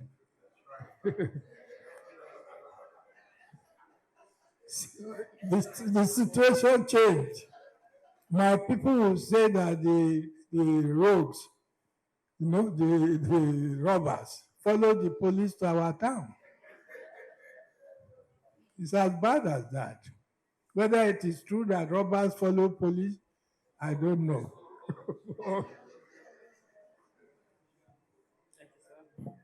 All right. Good afternoon, everyone. Your door open. You can leave your wares out there. You buy, you drop your money, nobody comes to take it. I discovered one thing, that what were values in my few years in this world. When you talk about it, now it look as if you're talking jargons. Is there something that can be done, maybe in our curriculum, where we begin to talk to the primary school children of what nation building is about, what your responsibility to the state is, not just about what the state should do to you? This is my question, sir. Thank you. Thank you very much. I will start the answering from the politician, because he made a very solid point.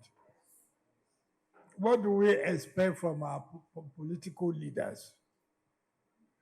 If the governor of a state visits your village and when he's leaving, he doesn't drop something, you will start accusing him for being stingy. I hear that one of the problems of Fashola in Lagos was that he didn't give money to market women and to all sorts of people. He concentrated on what he thought was development. He started planting trees to turn the roads into avenues. And people were saying, is it tree that will go chop? So I think we must, as a society, try and help our political leaders. Don't expect your representative to be sharing money. Where do you think he gets the money? So if he doesn't exploit his position, he will not get this money to share to you. But if it makes it clear to everybody that this is the salary I'm earning, uh, the professor from Unilag can tell you, I will never forget. I think the second coming of General Obasanjo in 1999. We professors were earning 40,000 naira per month when he came. And of course, things were really hard for us. Things are still hard now. And he moved the salary from 40,000 a month to something about 400,000. And everybody was happy. Although, university people, they are the Sadducees of the present. They never appreciate anything, not even the kingdom of God.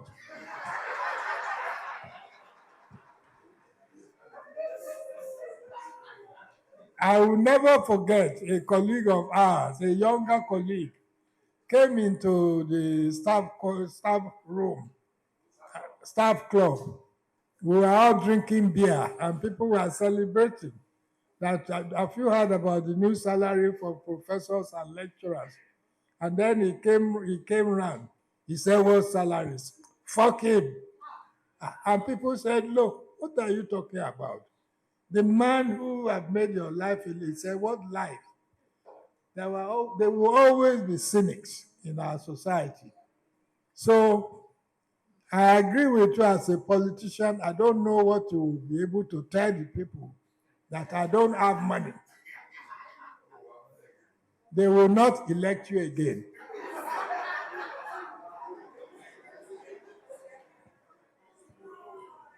Perhaps what you could do is when you get to parliament, say this, tell them the story and say that you deserve to have some kind of allowances to take care of this. But even if you have the allowances, you will misapply it. Because during the military, we had a vice president who said corruption was not corruption, but misapplication of funds. I was very surprised the way he dismissed the question of corruption. Now, the problem of ethnicism will also be with us forever. Well, although it may not last, the children we have now, the children of my children, you won't believe it. Some of them don't even understand Yoruba. Out of our folly of thinking that we want to be civilized, they don't understand Yoruba, Igbo, Hausa. That's the children of my children. They speak English, and you hear them say, "Mommy, don't be naughty," to their mothers. And if you try to chastise them, the mothers and the fathers will say, "Please don't do it. We don't want to, we don't want to confuse them. It's not done in this country." The kids may report you to the police. That's a problem we are going to have. If, as a result of people like Trump, I'm happy somebody said some Nigerians, if they have the opportunity, they will start contributing money to Trump for a third term. I've heard Nigerians say he's a Christian. He will save us from Muslim domination. Have you not heard that before? So our problems, like was it the madman of Gadara, when he was asked, what's your name? He said, Legion. Our problems are legion, and only God will help us. You know the solution to many of the questions you've asked. Do unto your fellow human beings as you will want them to do to you. The credo I have in my life is to help somebody who will not be able to reciprocate.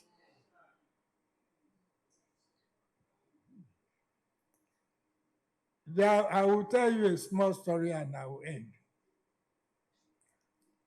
By the way, when I was introduced as somebody, a professor in Redeemers University. I left in 2011. Since that time, I've been on pension, on my pension from Unilag, which is not much. My pension cannot take me home, but I have saved money over the years. And thank God my children don't depend on me. I don't depend on them. But when they see that things are hard for me, they put heads together and send me something. And you know, in these days, if your children send you $400, you know how much that will be in Naira. The basket will be full of money. You know, that is the thing. I live in this country when I was growing up as a lecturer grade 2, the lowest of the lecturers.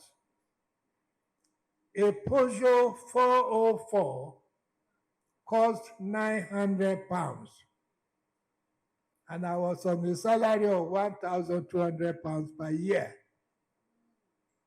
The car that I would buy was £900. I worked in Canada and the West Indies before I returned home. I returned home in 1972. As an African and a Nigerian, the 2 years I worked abroad, I saved enough money. At that time, the Naira was still very strong. I think I must have saved up to about maybe £1,500 when I returned. And I went to SCOA Motors in Ibadan. I said I wanted to buy a Peugeot. They said, sir, we only have automatic. I said, that's what I want. How much is it? They said $950. I brought out my check. I issued a check to them. Just like that. When I drove that car to Jos, where the University of Ibadan said I should go and be teaching. And we were the young people who started the University of Jos. At that time, it was called University of Ibadan, Jos campus. My principal, Professor Emmanuel Ayodele, when he saw me, he said, Jide, and he was also my teacher before. I've seen your car. I suppose your brother, Chief, bought this for you. I just smiled. I bought it by myself. Things were that rosy. When I came to Lagos in 1974, before I started hustling in St. Jude's with Tunde Bakari and so on, teaching them and collecting their money.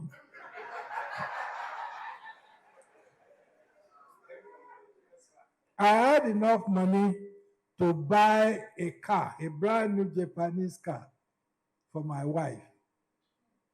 Things were as good as that.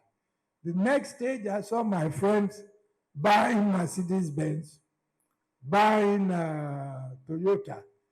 And I told myself, don't overblow your own image.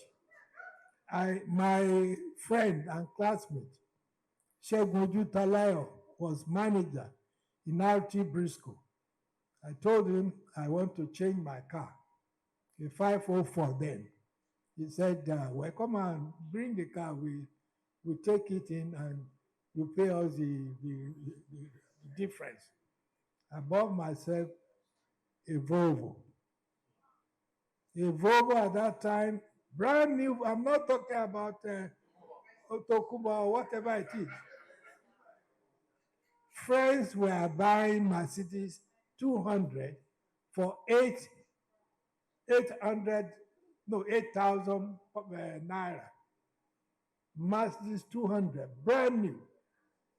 So life was good for us. We could decide to go to London on holidays during long vacation with a 300 naira ticket and come back. All that has gone with the wind. I use a weekend to drive from Lagos to Lome. Sorry, to Aflao. Yeah, to Lome. Aflao, Lome. Just to go away from the crowd in Lagos. And then on Sunday, I drive by with my wife. It was that good.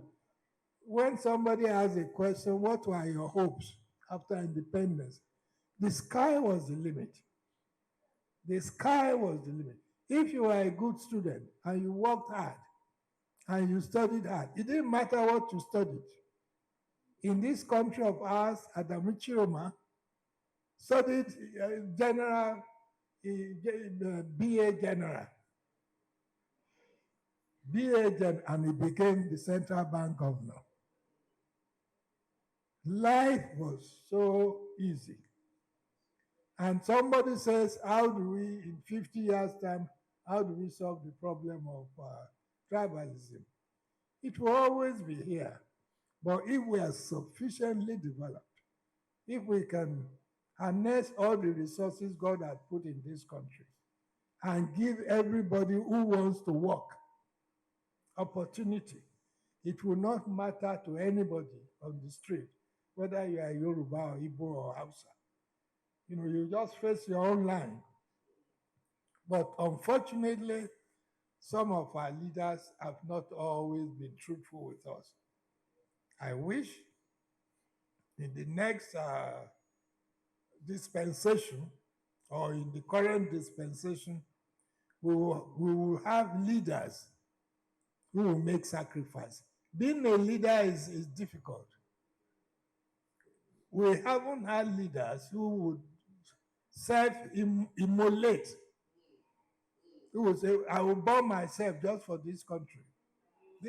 Somebody was mentioning Singapore. Why is Singapore better than us? Why will it not be better? When I was ambassador in Germany, my stipend per month was $4,000. My colleague from small island country, Singapore is not as big as Lagos Island and mainland. He was earning $20,000, 5 times what I was earning. And the belief of Lee Kuan Yew was that I will so pay my officers that they will never steal. If, for example, you are made the vice chancellor of University of Lagos and your salary is at the same level, not nowadays when there are 100 universities. I'm telling you that in the old days, if you are made vice chancellor of University of Lagos, you'll be comfortable because the governor of Lagos will ensure that you have a plot in Victoria Island. You are respected in society. But now, the vice chancellor of University of Lagos earns maybe 1 million naira, whereas a colleague professor will earn about half of that. So when there's vacancy, it will be fight to finish. Fight to finish. Muslims, Christians will be carrying juju baskets to put in nodal points. Things are so bad that everything has been trivialized for financial gain. So the solution to our problem, I keep saying, if there is a possibility, we can do away with corruption. And you can do away with it. In my lifetime, when you mention two corrupt countries in the world, it will be China and India. If you say which one are the most, it will be China and India. Today, if you steal in China, whether you are a woman or a man, you'll be shot. You will not live to enjoy that corruption. Buhari tried to do it during his military regime, and all Nigerians were shouting democracy, democracy. Personally, I don't think democracy is our solution. What we need is a man who will demonstrate commitment to develop this country. If we see such a man, it will not matter where he comes from. In fact, this is not because I'm in a clerical environment. I have suggested that since we have tried everybody in this country and nothing has worked, maybe we should go to our clerical people, either in the mosque or in the church. You come and help us. If we can deal with corruption, if it wasn't until recently when newspapers carried the news that Emefiele, the governor of Central Bank, was earning 35 million naira a month officially. That was his salary. So the person was arguing, how can the president of Nigeria be earning about 1 million when the governor of Central Bank earns this amount? But in spite of that, he wasn't satisfied. He wanted to be president. If you remember some of the things that happened then, it's like a bad dream. Suddenly, he flooded Abuja with cars, with his face emblazoned on the cars, Emefiele for president. And nobody asked him, nobody called him to order until the people were shouting. The president, President Buhari, may God bless him, he couldn't tell him, this is not right. I don't know what our problems is. We know the laws, we know the regulations, we know the English and the grammar, but what have we done with it? Any leader who can say, look, I'm going to lead you people. General Murtala Mohammed was so popular because people found out that this was a man who was committed. Unfortunately, such a man in Nigeria will not survive. They didn't allow him to survive. So, ladies and gentlemen, before we all go away and stop this discussion, if there is any little way you can help to clean up this country of corruption, please do it.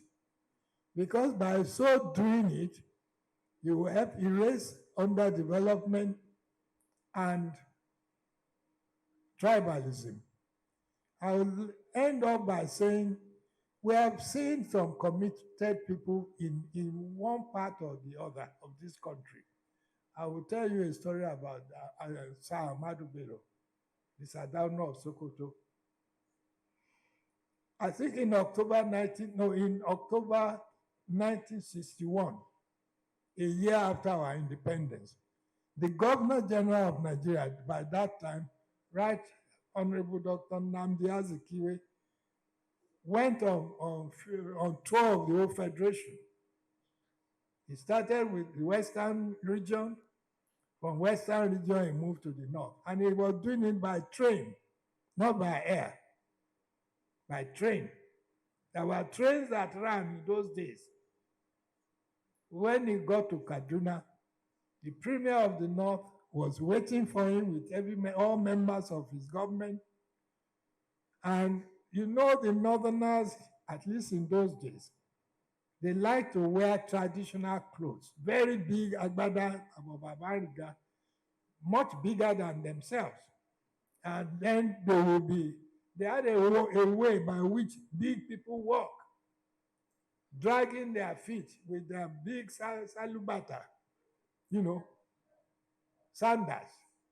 And as he was going, he mistakenly stepped on a nail. The nail pierced through the shoes, traditional shoes, into his leg and went straight into the leg. And they were still waiting for Azikiwe to arrive. And he stood in the line. As soon as Zik arrived, the formal greetings were made, and then Zik was ushered into where he would stay, and Amadou Bello called his private secretary, find me a doctor immediately. By this time, the leg had swollen. So they quickly found the doctor. He opened his big trousers and big barbariga, and they saw that the premier's leg had more than quadrupled with pain. Then they told him, sir, why didn't you say you were in pain instead of just waiting with nail inside you? He said, I must never show cowardice. I must never show suffering. Because if I show it, how am I different from the common man? If something little happens, hey, you know, but I will never do so. That to me captures the image of the leadership he had. When he was killed in the first coup, he had no house. He had no house except the hut that he was living in Rabba, in his village. And what did our people here have? Rows of houses. So somebody was talking about integrity. We need leaders that are high in integrity and that are committed and that are able and ready to suffer for the development of this country. I thank you.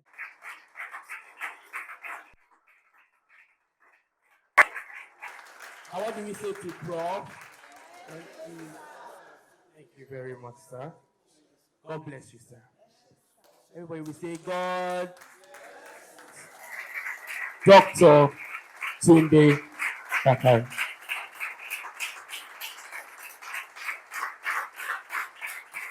Almost 50 years ago or so, you were at an inflection point in your life, and you made a career decision to quit your job at First Bank and to go on to pursue higher education.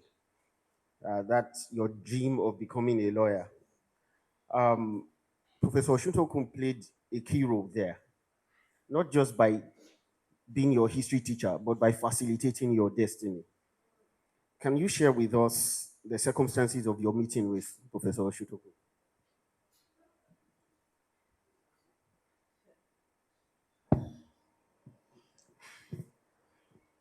Good afternoon, ladies and gentlemen,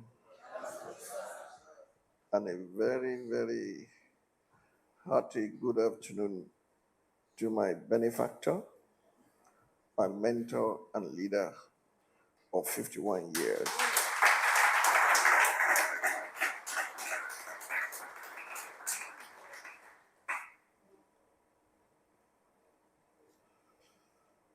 If I'd gone to a regular school for my A levels, we probably would not have met. But God has a way of ordering the steps of a man of destiny, a woman of destiny. He wanted to say righteous man. I brought in destiny there. He was a friend of mine who were both laborers at the PMT who came to First Bank one afternoon and said I should give him 100 naira. He needed to buy a pair of shoes, 200 naira. I said, I could only afford 100 naira. And he said to me, look at you. You're an ordinary clerk. I'm a high-level manpower in training. When I come out of the university in 2 years, I'll be your boss. and something just exploded on the inside of me. I looked for money to buy from for extra moral classes, and I had the privilege of being trained by the best. In 9 months, I cleared all my papers, and subsequently, in 1977, I entered the University of Lagos. I cleared all my papers and went to report to one other mentor of mine, who was my secondary school teacher, Mr. Moge, of blessed memory, who happened to be his classmate. Now, I didn't connect both of them. I just went to Mr. Moge to report that, thank God, I succeeded with my A levels. This was the report. Let me call someone in the University of Lagos who will help you. And they sent me to Professor Jide Oshotuku. It was with little or no introduction because I've chased him all his life. I must tell you what fascinated me, not just his manner of teaching. He makes things so simple, but honestly, he's still, but he was very handsome. He had this tiny chain around his neck, and it was glistering and shining. And with every word spoken, it looked to me like an angel. That's just the truth. I know Yoruba say, Ashanla calling Yonla, but they also say, Irini Sini Soni Lojo. Please take it very, I don't want you to take it wrongly, but know that certain things can be bought. So I pursued him from class, and every time he would lecture, I'll see him to his car, ask him more questions. I only found out today that my questions also helped him to put a book together with Professor Adamaleko. So when I got to him, he called Professor Abiola Ojo. All this is stated in my memoir, for which he wrote the foreword. And you guess what? He called Professor Abiola Ojo and handed my papers to him. And through that connection, I was able to enroll at the prestigious University of First Call, University of Lagos, in 1977. So that's how we met. It was that extramural classes that brought me to him, and I've been part of him since then. I have stories to tell you. One other attraction, which Pro did not know until today, is much later when he became the back Peter of Oyo. I realized that God had made some DNA connection even before I was born. You do not know how much of history I carry. I could listen for 1 hour, and you step out and ask what was taught in history class, and I will reproduce it without having to take any note. Then I realized that in my hometown, our family was called Omwateniwijo Kiwo, the one that you have to spread the mat for, so that when he's narrating traditional history, no jot or tittle will fall to the ground. And so by the time I saw his prowess at teaching history, what was in me was inflamed and enlarged and enhanced, that I wanted to learn more from him. Without blowing my own trumpet, let me tell you what happened in school. I went to Lishabi Grammar School, but there had been no student who could match my record in history. I recall that when I left secondary school, Ojelabi textbook in West African history. It was a popular textbook. Ojelabia then died, and his son was trying to reproduce the book. He heard of my scores in secondary school and decided to locate me at the then Lateran Assembly. He's alive and is very close to President Obasanjo. He walked in, introduced himself. He said, "We understand you use my father's book. We want to try to reproduce it." And I said, "Open to page 273. And he opened the book to 273 and said, "Slavery has been an established social practice in West Africa long before the advent of Europeans.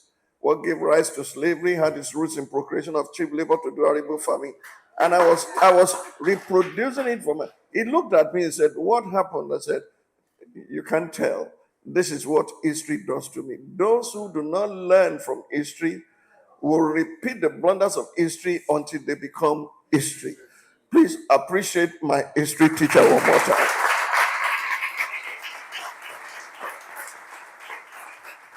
That's a connection, and nothing could sever it. No circumstances, no situation. For the rest of my life, and for as long as he lives, I'll continue to pay him that respect forever. Thank you so much, sir. We will go into some details of his day for you. What would you want these nation builders to take away from all of this?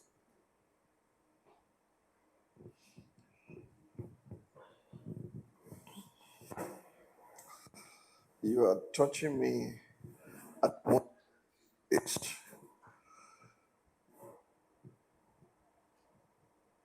Known to so many people, Professor Gideon Shintoku was not only my teacher, was not only my benefactor, he was my encourager. When the election for 2011 was to take place and they cancelled, I still kept the memo, sir. He sent me a note. It looks very likely you are going to win this election. And when they canceled it, I said, oh. Then he sent me another one after the election was canceled. I mean, we went through the election and we didn't win. He said, "It does not really matter. You still have days and years ahead of you. Don't give up, because what you carry will matter." It's no longer about me now.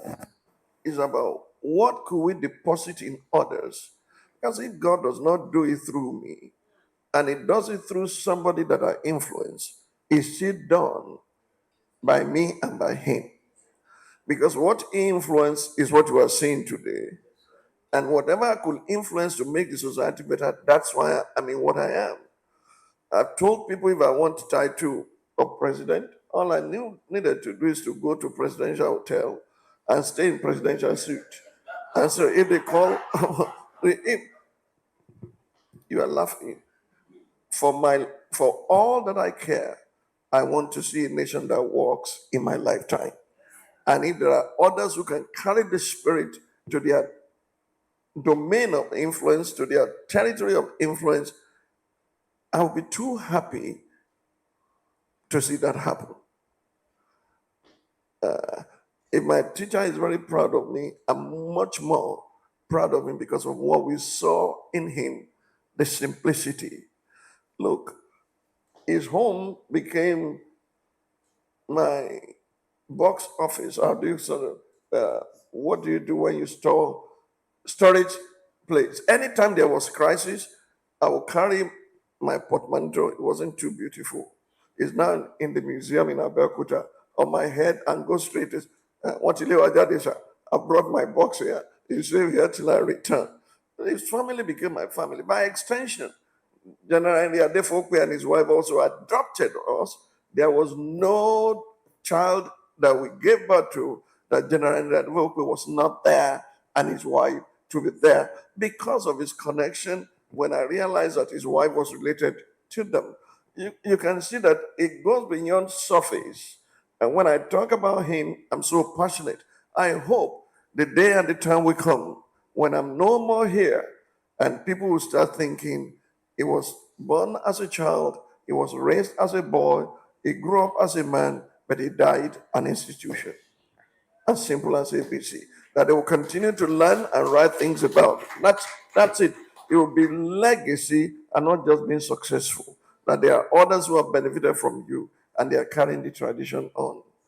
Thank you, sir. So we'll backpedal a bit to history. Professor, in his lecture, spoke about our founding fathers. Um, you witnessed the political dynamics amongst our founding fathers to an extent. You were born 6 years before independence. So you saw their campaigns, you witnessed their campaigns, their intrigues, their violence, even in your childhood and teenage. What was that experience like? I do not want to get emotional.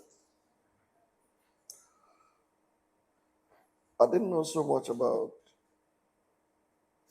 Sir Hamadu Bello, the Southern of Sokoto. But my father and my uncle did.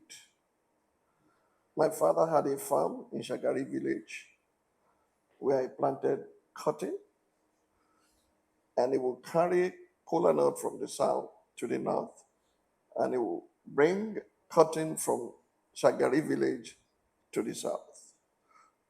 The current Sultan of Sokoto checked our history, and he found that we were the Sirikin Yoruba in Sokoto Caliphate. And so he calls him my Sokoto brother.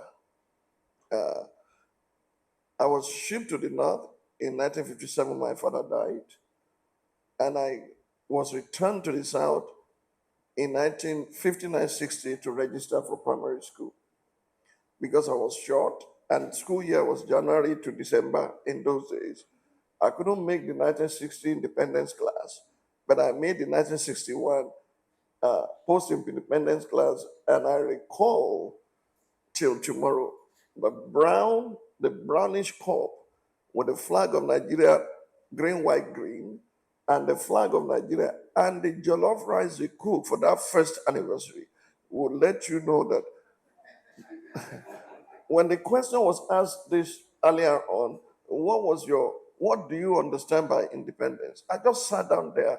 I didn't want to lift up my hand and said, if you want to know what we understood, it was a very simple way of analyzing that was when a child will be sent in my days to go learn a trade. It will be an apprentice. The day will come when they will say it is the time for his freedom. Freedom. When that apprentice had mastered the trade, he will graduate into becoming a master of the skill he had acquired, and he will have his own shop and be operating independently. Sometimes going back to his teacher to say, how about this one, how about that one? But he will not be running the affairs. So we have self-government, and we began to preside over the affairs of ourselves. And if anyone will blame the British other than the root cause problem that we have, after 65 years, we ought to outgrow it.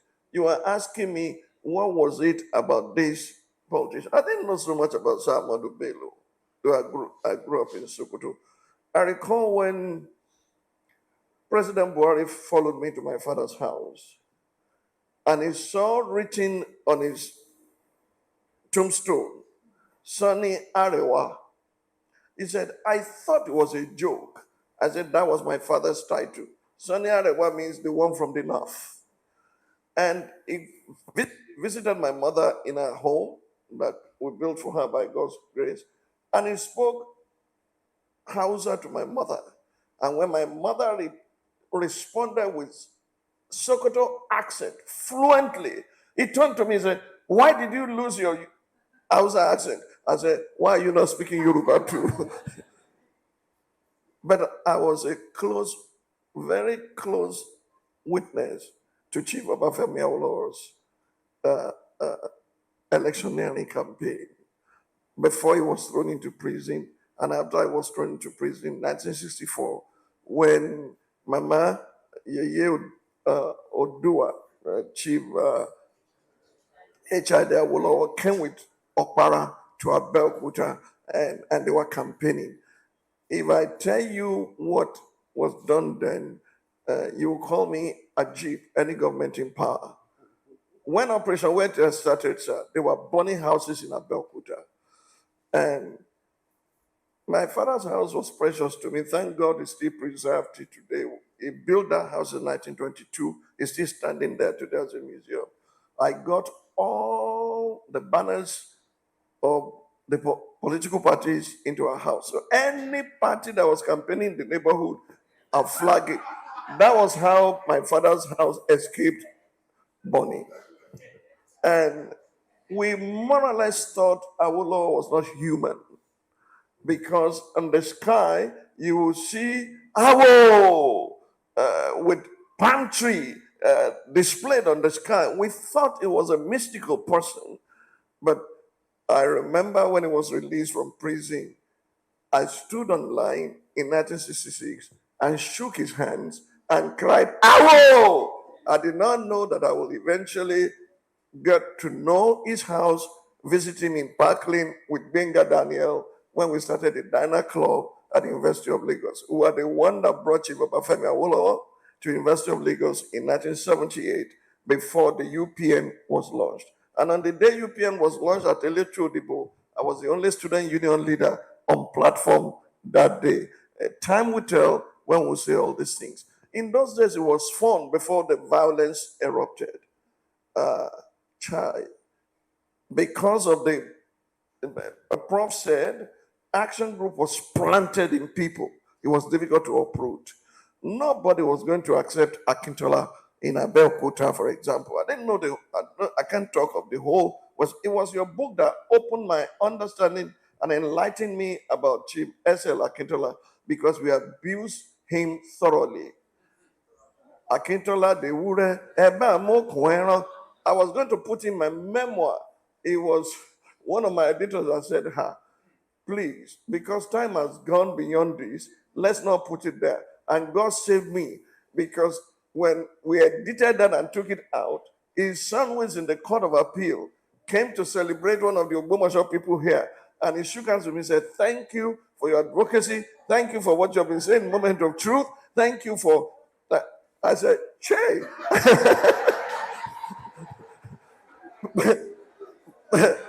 I still have the S.L. Akintola book that he wrote by my bedside.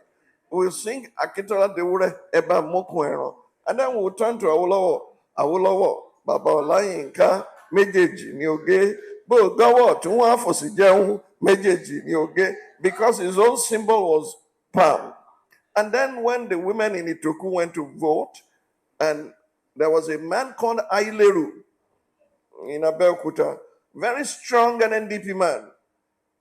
Every woman had to register to open her shop in Itoku, register with an NDP. But the day of the election, men went to town because I will want. But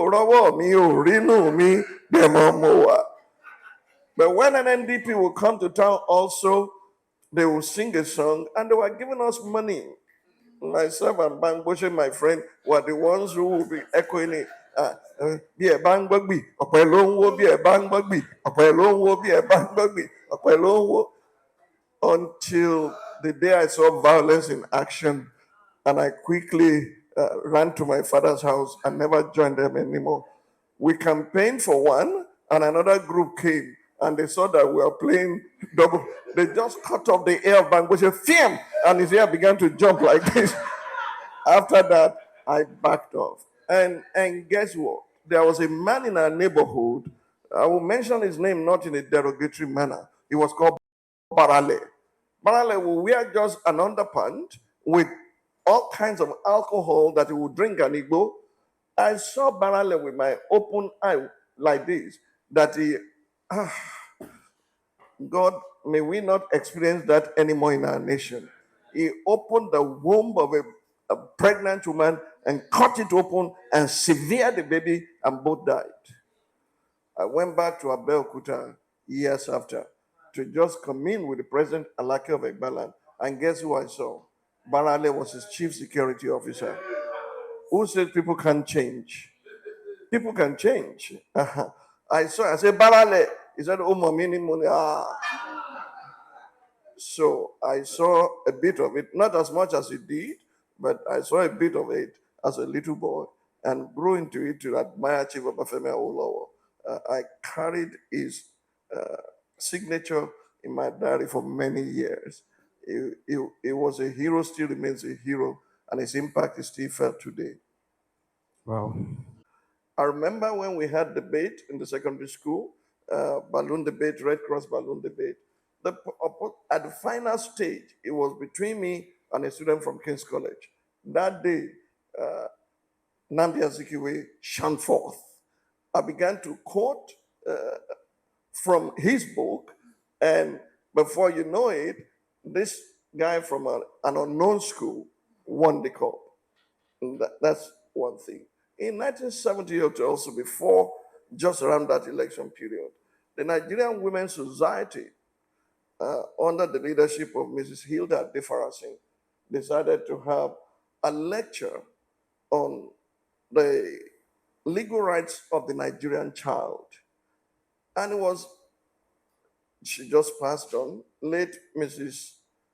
Abiola, Doyin Abiola, that recommended that, look, there was a boy that we heard about at the University of Lagos who could do, I was a student, second year student, and they invited me to come and give that lecture at the Lagos City Hall. I did not know that Abiola would be the chairperson. I went in with my friend, I prepared my subject very detailedly, went to China to do research, in Chinese history, that babies and, are recorded, their ages are recorded +9 because of the time in pregnancy, how the Jewish people treated pregnancy because they think any woman could give birth to a Messiah, and how they were not aborting babies. And I gave that lecture. I did not know I was going to meet another icon that day. It was MK Abiola. When he stepped into the hall, his perfume and his Aramis purse, what's the name of the purse? Do you remember? I carried it for many years. Huh? Please forget it. He passed a note to me and said, wait to see me. I didn't know what for, so I waited. And when he finished, I told my friend, he asked me to wait. He said, enter that car. It was a BMW navy blue. I entered the car, and he drove me straight to the home of Patrick Daly Cole, the then chairman of Daily Times, and he wanted to start Concord. That was why I went there. On our way home, please pay attention. What we do today could be history tomorrow, and somebody else could benefit from it. He said, where are you from? I said, I'm from Abeokuta, sir. Where in Abeokuta? I said, Ikorochodeke. Where in Ikorochodeke? I said, Agbolesu. So he said, who was your father there? And I mentioned my father. He said, it's impossible. He could not have been your father. He died a long time ago. I said, I was his last child, the 22nd. And he said, you really don't know your father. Anytime your father was going to the mosque, if he wore a white shirt, it would be on a white horse. If he wore brown attire, it would be on a brown horse. And his wives would be in front of him dancing. And then the drummers would be behind him saying, Bo Kirun, Nisho Mashalashi. I learned more about my father from that man, and that's why up to today, my door is open to all MKO's children. I landed yesterday from Europe, and the first call that I got was call Abiola. He said, like, well, I've missed you. Where are you? I said, I've been out. He threw his door open to me.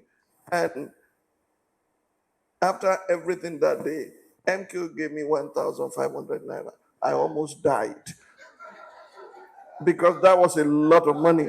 I went back to the campus to declare chief for meal ticket, and then I began to write for Concord. A little here, a little there. Now, you asked a question, what was my experience? It was almost impossible for any other candidate to defeat me. God had blessed me with a little bit of oratory. I didn't have money for banners. I didn't have money for this. I used my hands to write everything until Sam Egu got up. Sam Egu was being sponsored by MPN using the contact of Ali Makele.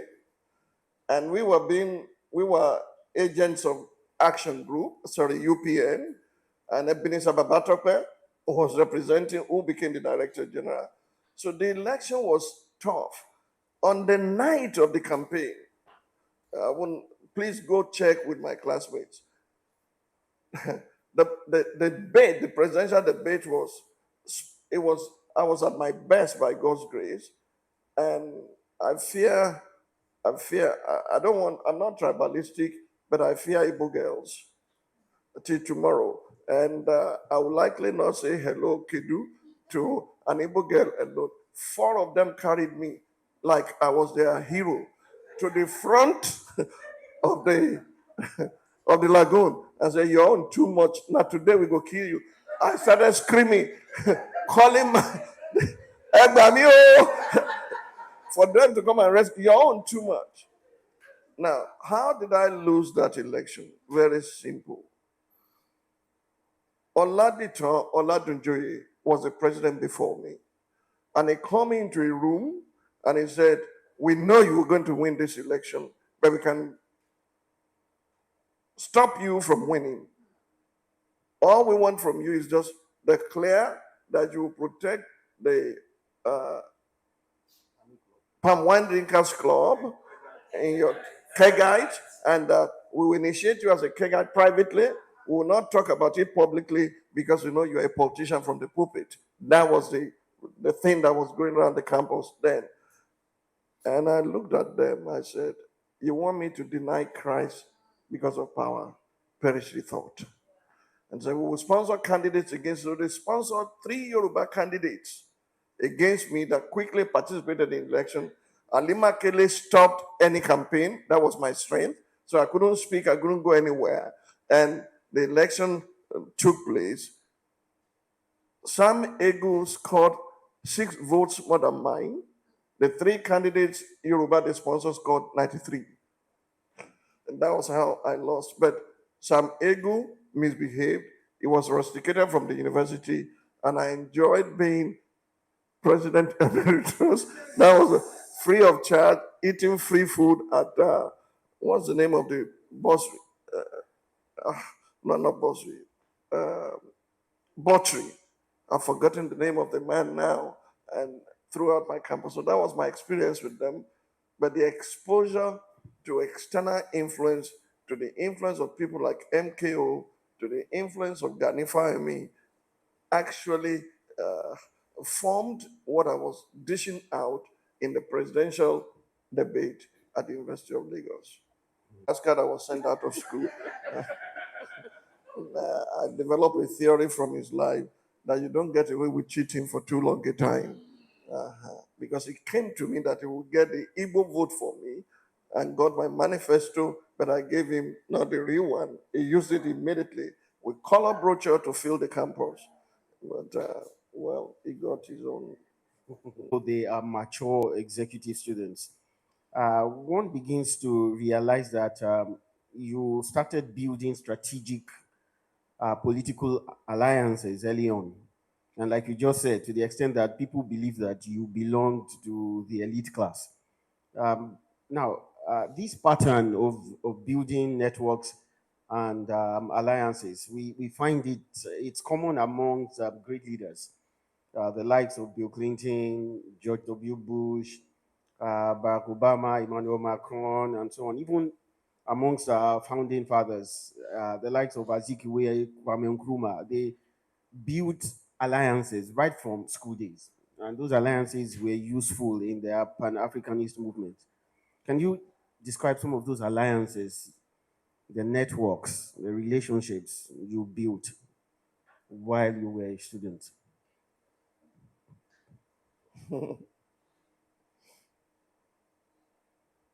Amongst my peers in the university, perhaps the closest was Benga Daniel. Benga Daniel and I met in 1971 while we were debating for our secondary schools. And if you go to him today and ask this question, he will answer the same way. We must never disclose who won that debate. So you can go and figure it out and ask those who are there. We became friends from that moment on. But when he finished secondary school at Baptist Boys High School, he went to Polytechnic Ibadan. That was the time I didn't have money to go to do A levels, and I became adopted son of Professor Gideon Shintoko in the extramural classes. And then by the time we got to the university, he was studying engineering, I was studying law. We together, along with others, started the Diner Club, including Ife Oyedele that I eventually introduced to the Board of Trustees of CPC. We were in that Diner Club, and because of the influence of uh,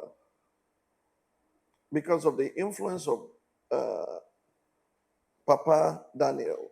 Papa Daniel was part of Oshitelu Aladura movement, and he was second or third in rank uh, after Oshitelu. And if you know men of power, they always have the Aladuras or the voodoo priests around them. So Papa Daniel was going constantly to the Awolowo home to pray for them. Through that influence, Benga Daniel, had access to Chief Obafemi Awolowo. And it was Benga Daniel who took me to 37 Park Lane to meet Chief Obafemi Awolowo. You can see one angle there, that through a classmate I met in secondary school while debating, I got to one of the founding fathers of our nation, and I won't go deep into my relationship with that family up to today because time will tell when we'll be able to say what we did here and what was done there. And then look at MKO. I didn't want to meet MKO. I had no means of meeting him or being part of him. But one lecture, like today, at the City Hall, connected me to him. And if you go to his home today, there's still Alhaji Akin there, his private secretary. Alhaji Akin became a personal friend of mine that years after MKO had even died and things had happened to him, Alhaji Akin became a friend, and I can show you how many people were connected through that. Don't ever estimate the power of people to point in the direction or to show you where to go. Take Ebenezer Babatokpe, for example, Ebinotopsy. Ebenezer Babatokpe did not want to have anything to do with Buhari.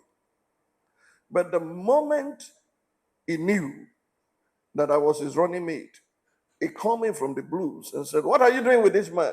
A Fulani man and this?" I said, "Many people do not know that Buhari was not a Fulani man. Buhari could not speak a Fulani word. He could not speak one word of Fulani, but his wife was Fulani. He took advantage. I won't go into that today because many people here think it was Fulani. You can Google. Somebody just granted interview a few days ago and said he was not a Fulani man, but he took advantage of a Hausa Fulani connection, and we know those who built him up in his military career, like T.Y. Danjuma and so on and so forth, and Yaradua, who was his classmate in the military school. Sir, it is not good for man to be alone. If you're a lone ranger, you're likely not to make it. But with people that you are connected with, they can make or mar you or point you in the right direction. It was a teacher who picked either a phone or a note and sent me to Professor Jide Oshintoko. It was Professor Jide Oshintoko who called Abiola Ojo. The rest is history. I'm a lawyer. I remember Professor Balaji Akinyemi one day said, "Look, people said you are not a lawyer. You have never displayed your photograph as a lawyer." I said, "Okay, go to Nigerian Law Society and just point it." So I had to bring out the photograph I took in 1980 to show Professor. He said, "So people are lying against you." I said, "They've just started." You never can tell what one connection could do to you if you know how to maintain and nurture and oil that connection and not just use people. Wow. Marked man. It is interesting that when the roll call of those who fought for democracy, especially those who were targeted by the regime of General Abacha, when that roll call is mentioned, not much is said about your contributions in the mainstream media. I think that's a very important missing piece in Nigeria's struggle for democracy. So, would like you to tell us a bit about your opposition to General Abacha's brutal dictatorship and how you made it to his hit list and how you escaped. Well, like I said to you, I will only stick to truth. I do not like to embellish things. The best person to ask that question will be Al Mustafa. When Al Mustafa was released from prison, he met with me and he said, "You do not know how I was listening to your moment of truth every time because how you escaped, we could not tell till tomorrow." So he's there to tell his story.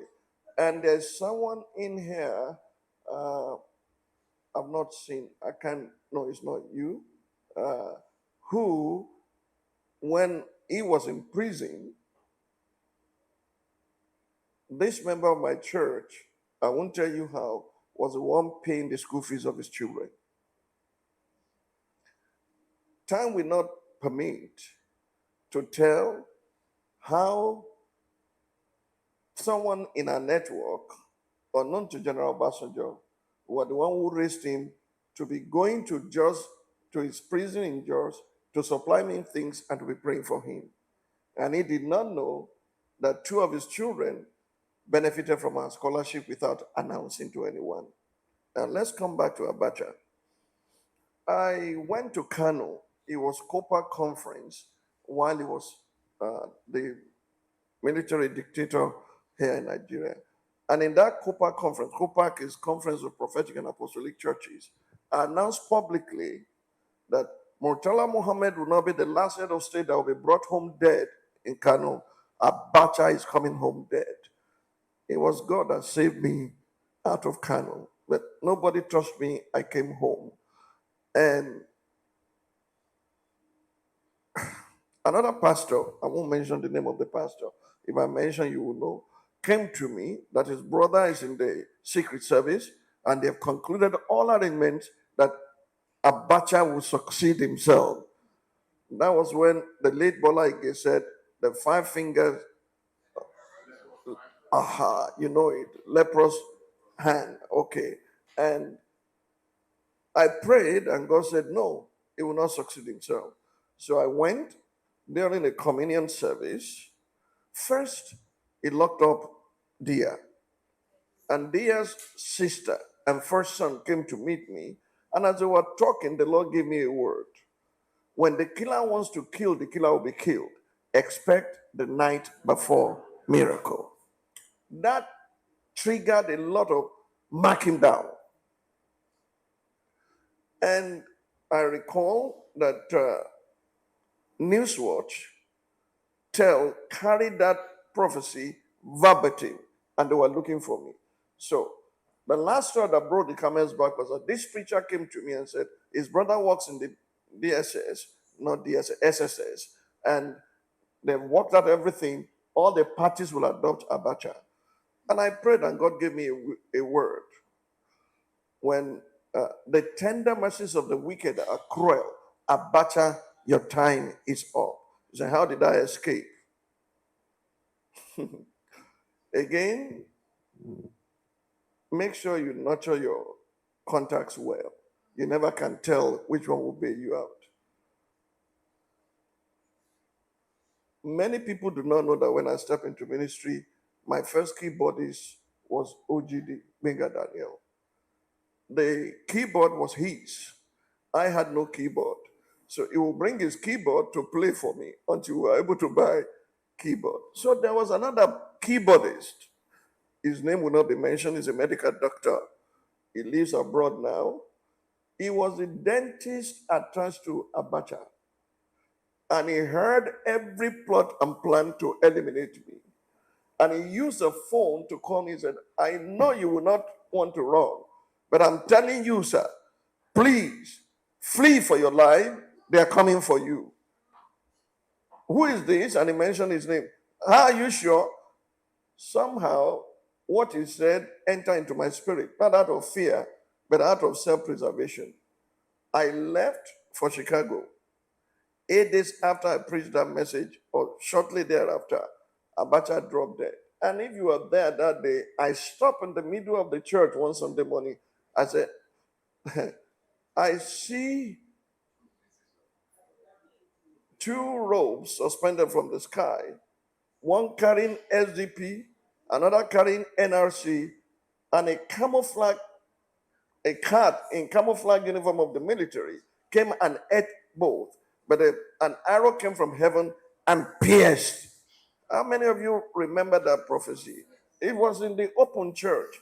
And I said, this man, nobody will be able to do anything. He will destroy the political parties that have already been put in place by Ibrahim Babangida, but he will take the arrow of God to destroy him. And one day, I suddenly said to you, I see your president dying in between women in the open church. So those are crazy things said. Looking back now, I won't say some things now. Honestly, and this time, you know, I didn't have 3 grandchildren. I didn't care that. Now I'm enjoying my grandchildren. The 4th one is on the way. My first son is about to get married. I want to enjoy life with them. Those prophecies now belong to other people. I've contributed my quota. You understand? But it was that young man dentist who was a keyboardist who got used to expose their secret to me, and I didn't tell Mustafa because he would have concluded who did. And he became a friend. He will visit me in Abuja and he will say, how God protected you was what gave him the confidence that he will not die in detention. That's all. Wow.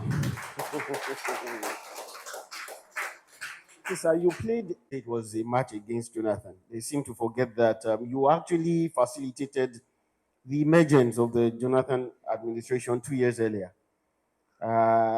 Little is also known about how you worked with that administration in an attempt to restructure Nigeria. So please share with us these significant contributions that you made to Nigeria's history during the administration of Goodluck Jonathan. You will not let my book sell. They will Sir, say it they is so will that write they'll the go and buy story. the book, sir. I'm not sure that many people here remember the lecture of Chief Obafemi Awolowo. Thesis, synthesis, and antithesis. It was a public lecture given by him. Almost every lecture Chief Obafemi Awolowo gave in his lifetime, I studied very critically. I bought his books and I read many of them. In that lecture, thesis, synthesis, and antithesis is that the day is coming when someone from the minority will become president of Nigeria and he will liberate that seat. That was what inspired my involvement with Jonathan administration.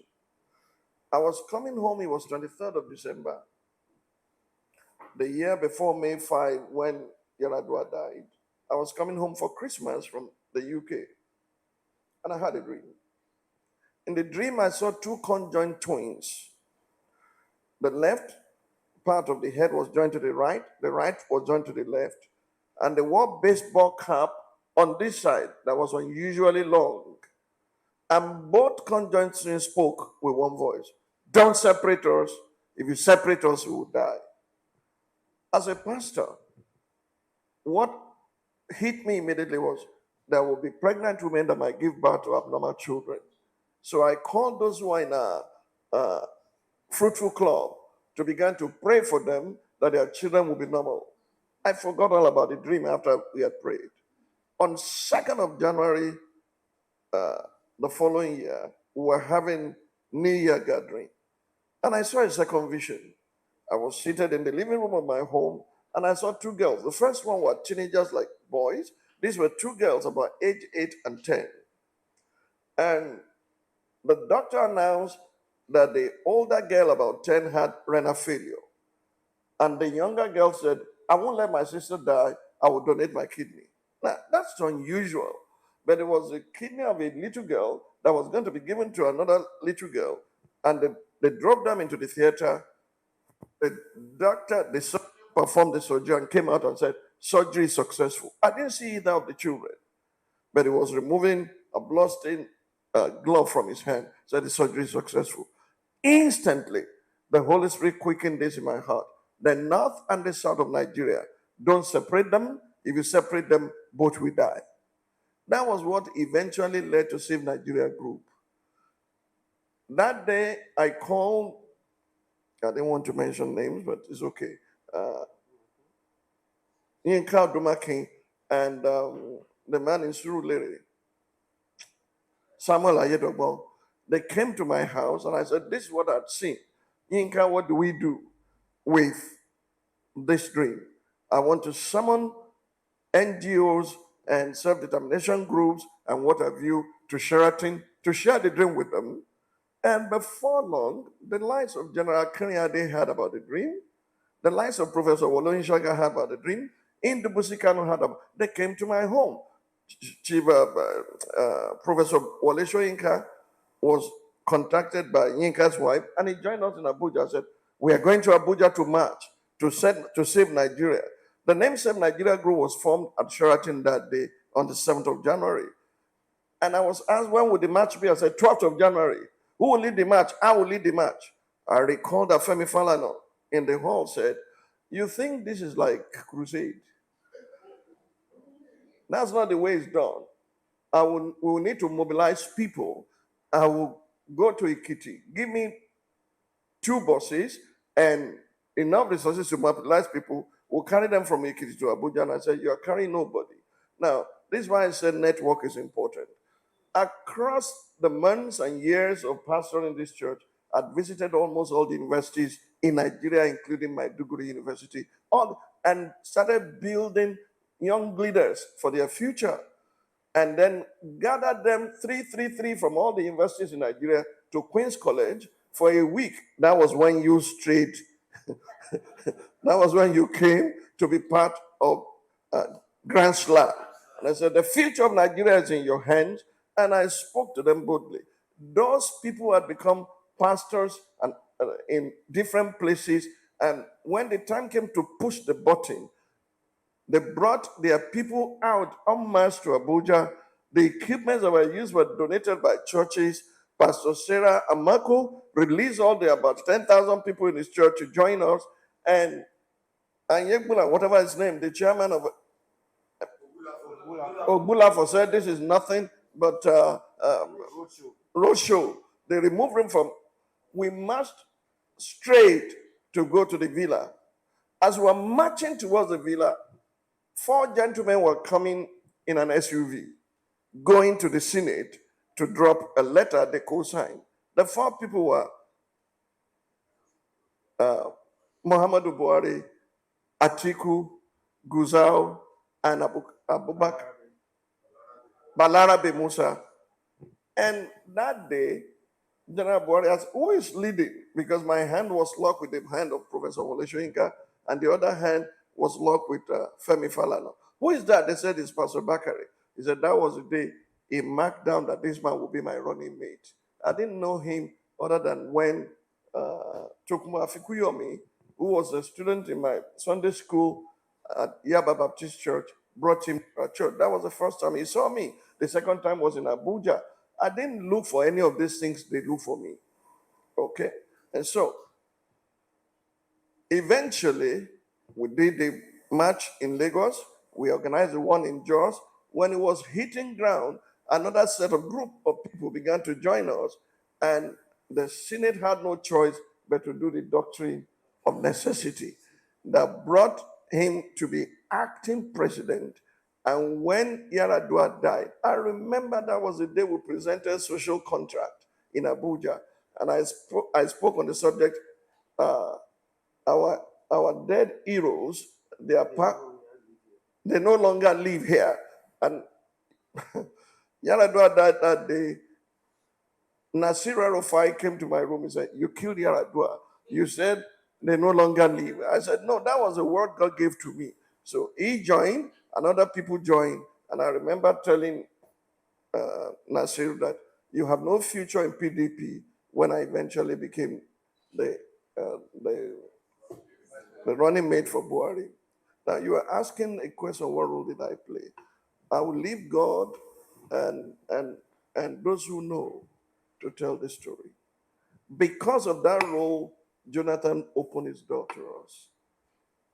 And every time I'd gone to him, it was to point in the direction of how the nation will progress. I ran an election against him with Buhari, but one day he summoned for me again when it looked like he was going to lose power. His wife is alive here in Lagos House. Inka Dumakin was there.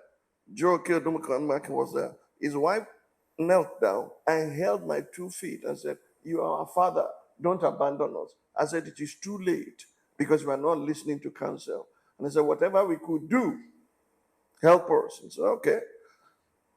So he sent Oronto Douglas, OND, late now, to me and said, "What should we do?" I said, "What can save you is to call a conference, a national, whether it's sovereign or not sovereign, call a national conference that will speak about the future of Nigeria, gather them from everywhere. Let us brainstorm and come up with something." Unfortunately, I do not think he had the intestinal fortitude or the backbone to do what was required of him, because we told him, use executive fiat to implement some of these things that we have concluded on, and Nigeria will never be the same again. The day that 2014 national conference was concluded, Odili sat to my right, Dr. Dosumawolo sat to my left. I was crying profusely. I said, the future is so near. If this man could just do this, because the things that were concluded, you know how we moved the motion for Nigerian Charter for Unity and whatever. We moved that motion single-handedly, and it was adopted by the entire conference, how Nigeria should see themselves and run their affairs from this. It was unanimously. We sponsored it from us to the conference. The conference bought it. Professor Bolaji Akinyemi is alive. I wept uncontrollably that day that the future is so close. I hope we will not lose this time. And I went to him, "Sir, you do not need to wait for another election. Right now, begin to use your executive power to implement some of these things. Once they are put in place, it will be difficult for the person coming to change anything there." But he said, it will wait till he wins the election. And trouble began to brew. I will say some things here. I'm becoming conscious, like my mentor and benefactor did, that some things you will not want to say. I'll be careful. One day, myself, Inka Odumaki, Joe Odumaki, and Dr. Akimba Amorsa he summoned us. He said, "What do I do now?" And I started talking to him. He just grew angry that day. He almost lost me that day. And he hit the table. "Why am I listening to you? After all, you are Buhari's running mate. What cancer will you give but to deceive me?" Dr. Akingwa was drinking the wine that was presented before us. I wasn't drinking. I got up and said, "Mr. President, it is grace that puts you on that table, not age. I'm older than you are. Don't shout at me." Dr. Akingwa said he was so afraid that if we were arrested there, he had suffered Nadeko thing, he was not ready. And he calmed down And he said, what do I do now that the West is against me? I said, leave that to me. From that place, I went to the British High Commissioner, now Sir Andrew, who called the Canadian High Commissioner into his house. We went to the British High Commissioner's house 3 times in one day, went to the presidential villa 3 times, went to Buhari, was going up and down like this. It was serious. And at the end of the day, we were able to broker peace. The British High Commissioner said to me, if he wins the election, hands down, we'll support him. But if he doesn't, he should step down honorably or we'll be against him. I said, what do we offer him? He said, offer him 3 things. Number 1, that he will not be considered as an election loser. He will be considered as a constitutional change agent. Number 2, if he has not violated people's rights in terms of human rights, nobody will be able to prosecute him or do anything for him. And number 3, he'll become a peace ambassador wherever election is conducted in Africa. I went back to Jonathan Goodluck and I said, these are the things. He said, I said, they are not against you. He said, can you arrange for a meeting between me? And I said, yes. We structured the meeting. The British High Commissioner went to tell him the same things, and he saw that they were not against him. Then he called me and said, I want to add one more thing. Please, can you tell Buhari, if he wins this election, that nobody will touch Alice Madueke, what's the first name? Desiani. Nobody would, because she carried out all the assignments that we gave to her. I went to Buhari and said, you are very close to winning this election, but there is a condition. These were the things the British High Commissioner had said, but would you go after them and start probing? This man would not want you to harass or do anything to Madueke, Desiani. And President Buhari late, there were people there said, if I win and I become the president, Desiani will remain my Minister of Petroleum for the next 6 months to tidy up their affairs so that nobody will have to touch them. When we got all that done, it was still not comfortable. So I called late United Nations Ambassador Chief Dende Fernandez, who helped me not to be arrested by the same Jonathan after Ojota, because they were coming to arrest me. And Chief Dende Fernandez said, how did he go? I said how he went. He placed a phone call to Kofi Annan and said, this is what happened in Ojota. It was peaceful. He said, keep your phone open, Kofi Annan will call you. I never met Kofi Annan in life, but he called my phone and I spoke with him. I said, no crisis, no burning, no nothing. He said, okay, keep your phone on. Kofi Annan called Hillary Clinton. Hillary Clinton called Jonathan and said, no one must touch that fellow because he led civil disobedience without any violence. Jonathan became scared of me. That how could this man? I never met Hillary Clinton once in my life. The only person I knew was Ambassador Dende Fernandez. Be careful. Learn to treat people with great respect. You never can. I preached at the funeral of Dende Fernandez. And 4 days before he died, I led him to Christ. His daughter still sent me a message a few days ago, Jeju Phillips, and said, thank you for his Christian end. Do you understand me? Be careful how you treat people. Be careful how you handle contacts and connections that God will bring your way. One man picked this call, called Kofi Annan. Kofi Annan called Hillary Clinton. Hillary Clinton called the president of Nigeria. I grew 6 feet taller suddenly. So it was our influence that brought Kofi Annan to Nigeria to settle the final bits. All those men you have seen on television saying, and peace, anchor, they signed peace on paper. They did not really know what happened behind the scene. When eventually the election was decided in favor of Buhari, you don't know, you'd have forgotten. That was the time I slumped in a public lecture. I traveled 7 days to seven across the sea, Lagos, Abuja, Abuja, London, Atlanta, Atlanta, London, London, Lagos, Lagos, Abuja, returned to Lagos on Saturday to preach in church on Sunday and to give that lecture on Monday morning. It was 5-10 minutes into the lecture that I slumped. Doctor, they called you to come and identify if there were drugs and whatever things I was taking, medication and so on and so forth. Do you know throughout that period, Jonathan take a phone to check for me? But guess what? It was Muhammad Adoke who sent 5,000 pounds sterling to me in the hospital bed and ordered people to get a bus, Airbus, to fly me out of the country. But it was just exhaustion and lack of water. The moment they located it, they sentenced me to 4 bottles of water that I'm still drinking, that is sending me to toilet every second till today.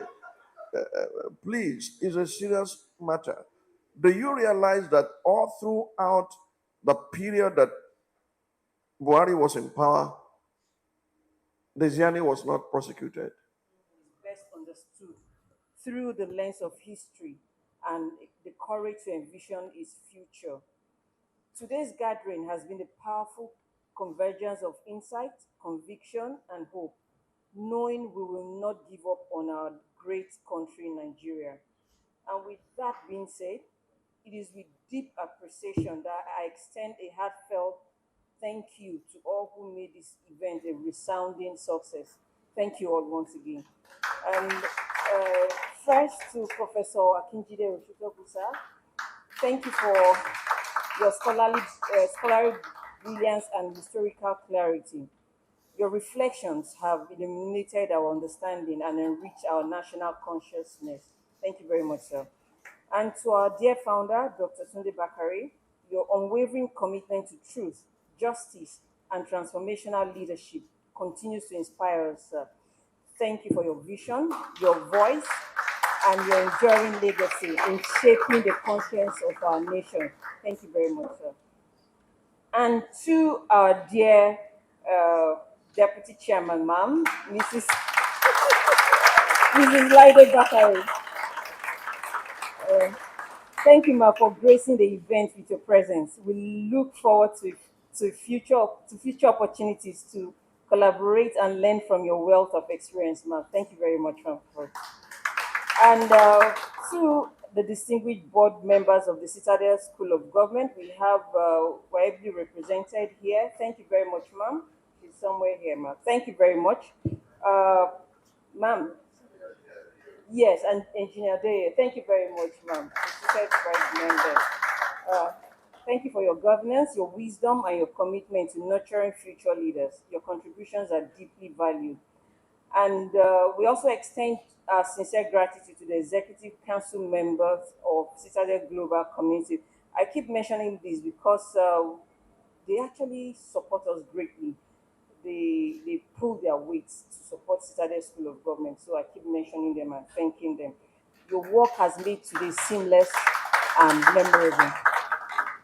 Together, I believe we have honored the past, engaged the present, and envisioned a future worthy of Nigeria's promise. Thank you all, and may our shared commitment continue to bear fruit for generations to come. Let's keep the dialogue going. God bless you, and God bless the Federal Republic of Nigeria. Amen. Thank you all for coming us.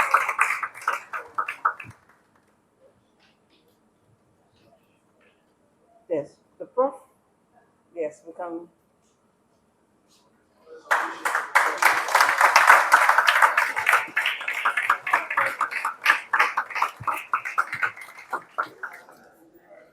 The key to the success of Nigeria in the future will be how we manage to destroy the cancer of corruption in our country. To me, tribalism, ethnicism, all these problems, armed robbery, are all linked to the problem of corruption. If all the monies being dissipated into the hands of people who are not interested in the development of Nigeria, we will remain where we are. Our people will be disgruntled. The people who commit crimes, they are looking for how to survive. If the money being stolen, you know, are put into development, there will be a lot of work for people to do. A, a, a, a, a busy hand does not need distraction. I think the Bible or any of the holy tracts says that an idle hand is the work of the devil. If you are busy working in your factory or you are busy working in your farm, you are making enough money to help your people, to build a shelter over your head, and perhaps a car or a truck to take you to and fro, and money to educate your children. There will be no question about armed robbery. So my own simple analysis is that the two major problems we have in this country are corruption and tribalism, and they feed on each other. If there is no corruption, if the money being stolen were used to develop this country, it will not matter the tribe or the ethnic group of who is in power. It will not matter because you'll be busy earning a livelihood. This is a simple solution to our problems. Thank you very much, Prof. Yes, Thank you, sir. Yes, sir. One of the major things you mentioned during the teaching is the aspect that there is the need to end tribalism. And of course, we look at our diversity. And a Yes. lot of persons are always looking at the fact that because of our diversity, the aspect of the regional positioning and sharing of this governance is a concern. Yes, Pastor. Rotational governance. The conclusion we have been forced to, to, to take that maybe if we are separated a little bit apart, like we used to have before the military takeover in 1966, we had three or rather four viable governments. Western region, from which the Midwest was created, we had Eastern region, we had Northern region. And these were, governments that were virtually self-sufficient. But the moment you collapse all of them, people now have to struggle, to occupy positions, some of the positions which they don't qualify for. But the main reason why there is so much struggle for power in this country is that there are no resources being generated by developmental plans. If we have, I will repeat it again, if we have enough resources to develop the country, I have lived in countries where you have different ethnic groups. A small country like Switzerland, as small as you see it, is a federation. Very small, but it's a federation. Belgium, very small too. You have different groups. Even go old United Kingdom now, they are more or less talking about four nations: Wales, Scotland, England, and Northern Ireland. Each group having self-government. So my own prescription is that as much as possible, we should diffuse power from the center into the periphery. Without doing that, there will be a mad rush, mad struggle, a do or die struggle to occupy the center. This is what is happening. Well, it is not a new invention and it's not a new thought. It was Chino Achebe who said the problem of Nigeria is leadership, full stop. And it's not that we have not had leaders, like Professor Akinde Osuntokun said, we are the leaders who prioritize the nation, put the people first and not themselves, who did not take illicit funds from immoral people to bankroll themselves into power so that they had to pay back, who would definitely raise the standard like Chief Obafemi Awolowo and like those founding fathers who lay their lives not only for the independence of Nigeria, but for the liberation of our people. Imagine if a person like Chief Obafemi Awolowo did not start free primary education. Where would I be? When I left primary school, I was taken to a carpenter's shed to learn carpentry. And I was in the course of learning carpentry. And I thought that my life was more than this, that I fled back to Abeokuta to go work again until I could go to secondary school. And after secondary school, God brought me uh, across Professor Gideon Shintoku, who taught me in 9 months to sit for my A levels and to pass if I went to the university. If education is what liberates people, our emphasis has not been on that. And so many things will happen when we have visionary leaders who think right. Now, a number of issues were raised here. Corruption is not a new thing. As far back as the days of Noah, God said corruption and violence was all over the earth, and nobody's treasury was being robbed. So, what exactly is the antidote to corruption? The Bible says so. It's very simple, but we are not willing to learn. Is that the whole earth is in the grip of corruption, awaiting the manifestation of the sons of God, those who choose to win by righteousness. We need a new breed without greed, a radical opposition to corruption. Men and women, boys and girls who choose to win by righteousness, by pursuing justice and what is right for everyone. And tribalism is the second thing mentioned. There were 12 tribes in Israel. But by the time God finished processing them, today you don't hear the tribe of God, the tribe of this, you hear Israel. Can we become a force to reckon with when we live above ethnic sentiments? We'll still remain Yoruba people, we'll still remain Igbo people, but we'll prioritize the love of a nation, patriotism and nationhood. In America today, if you meet an American, say, who are you? He say, I'm an American. I say, where do you reside? He say, I live in so and so. So in 2011, when we put the manifesto of CPC together, one of the things we decided to deal with was to jettison the idea of state of birth or state of residence, that the whole country is available for anyone to live anywhere in peace. It's doable. It can be done. You just need men who prioritize it and who give example of it. That's what is lacking here. And the moment you put that in, we will get it right. And I know in my lifetime it will happen.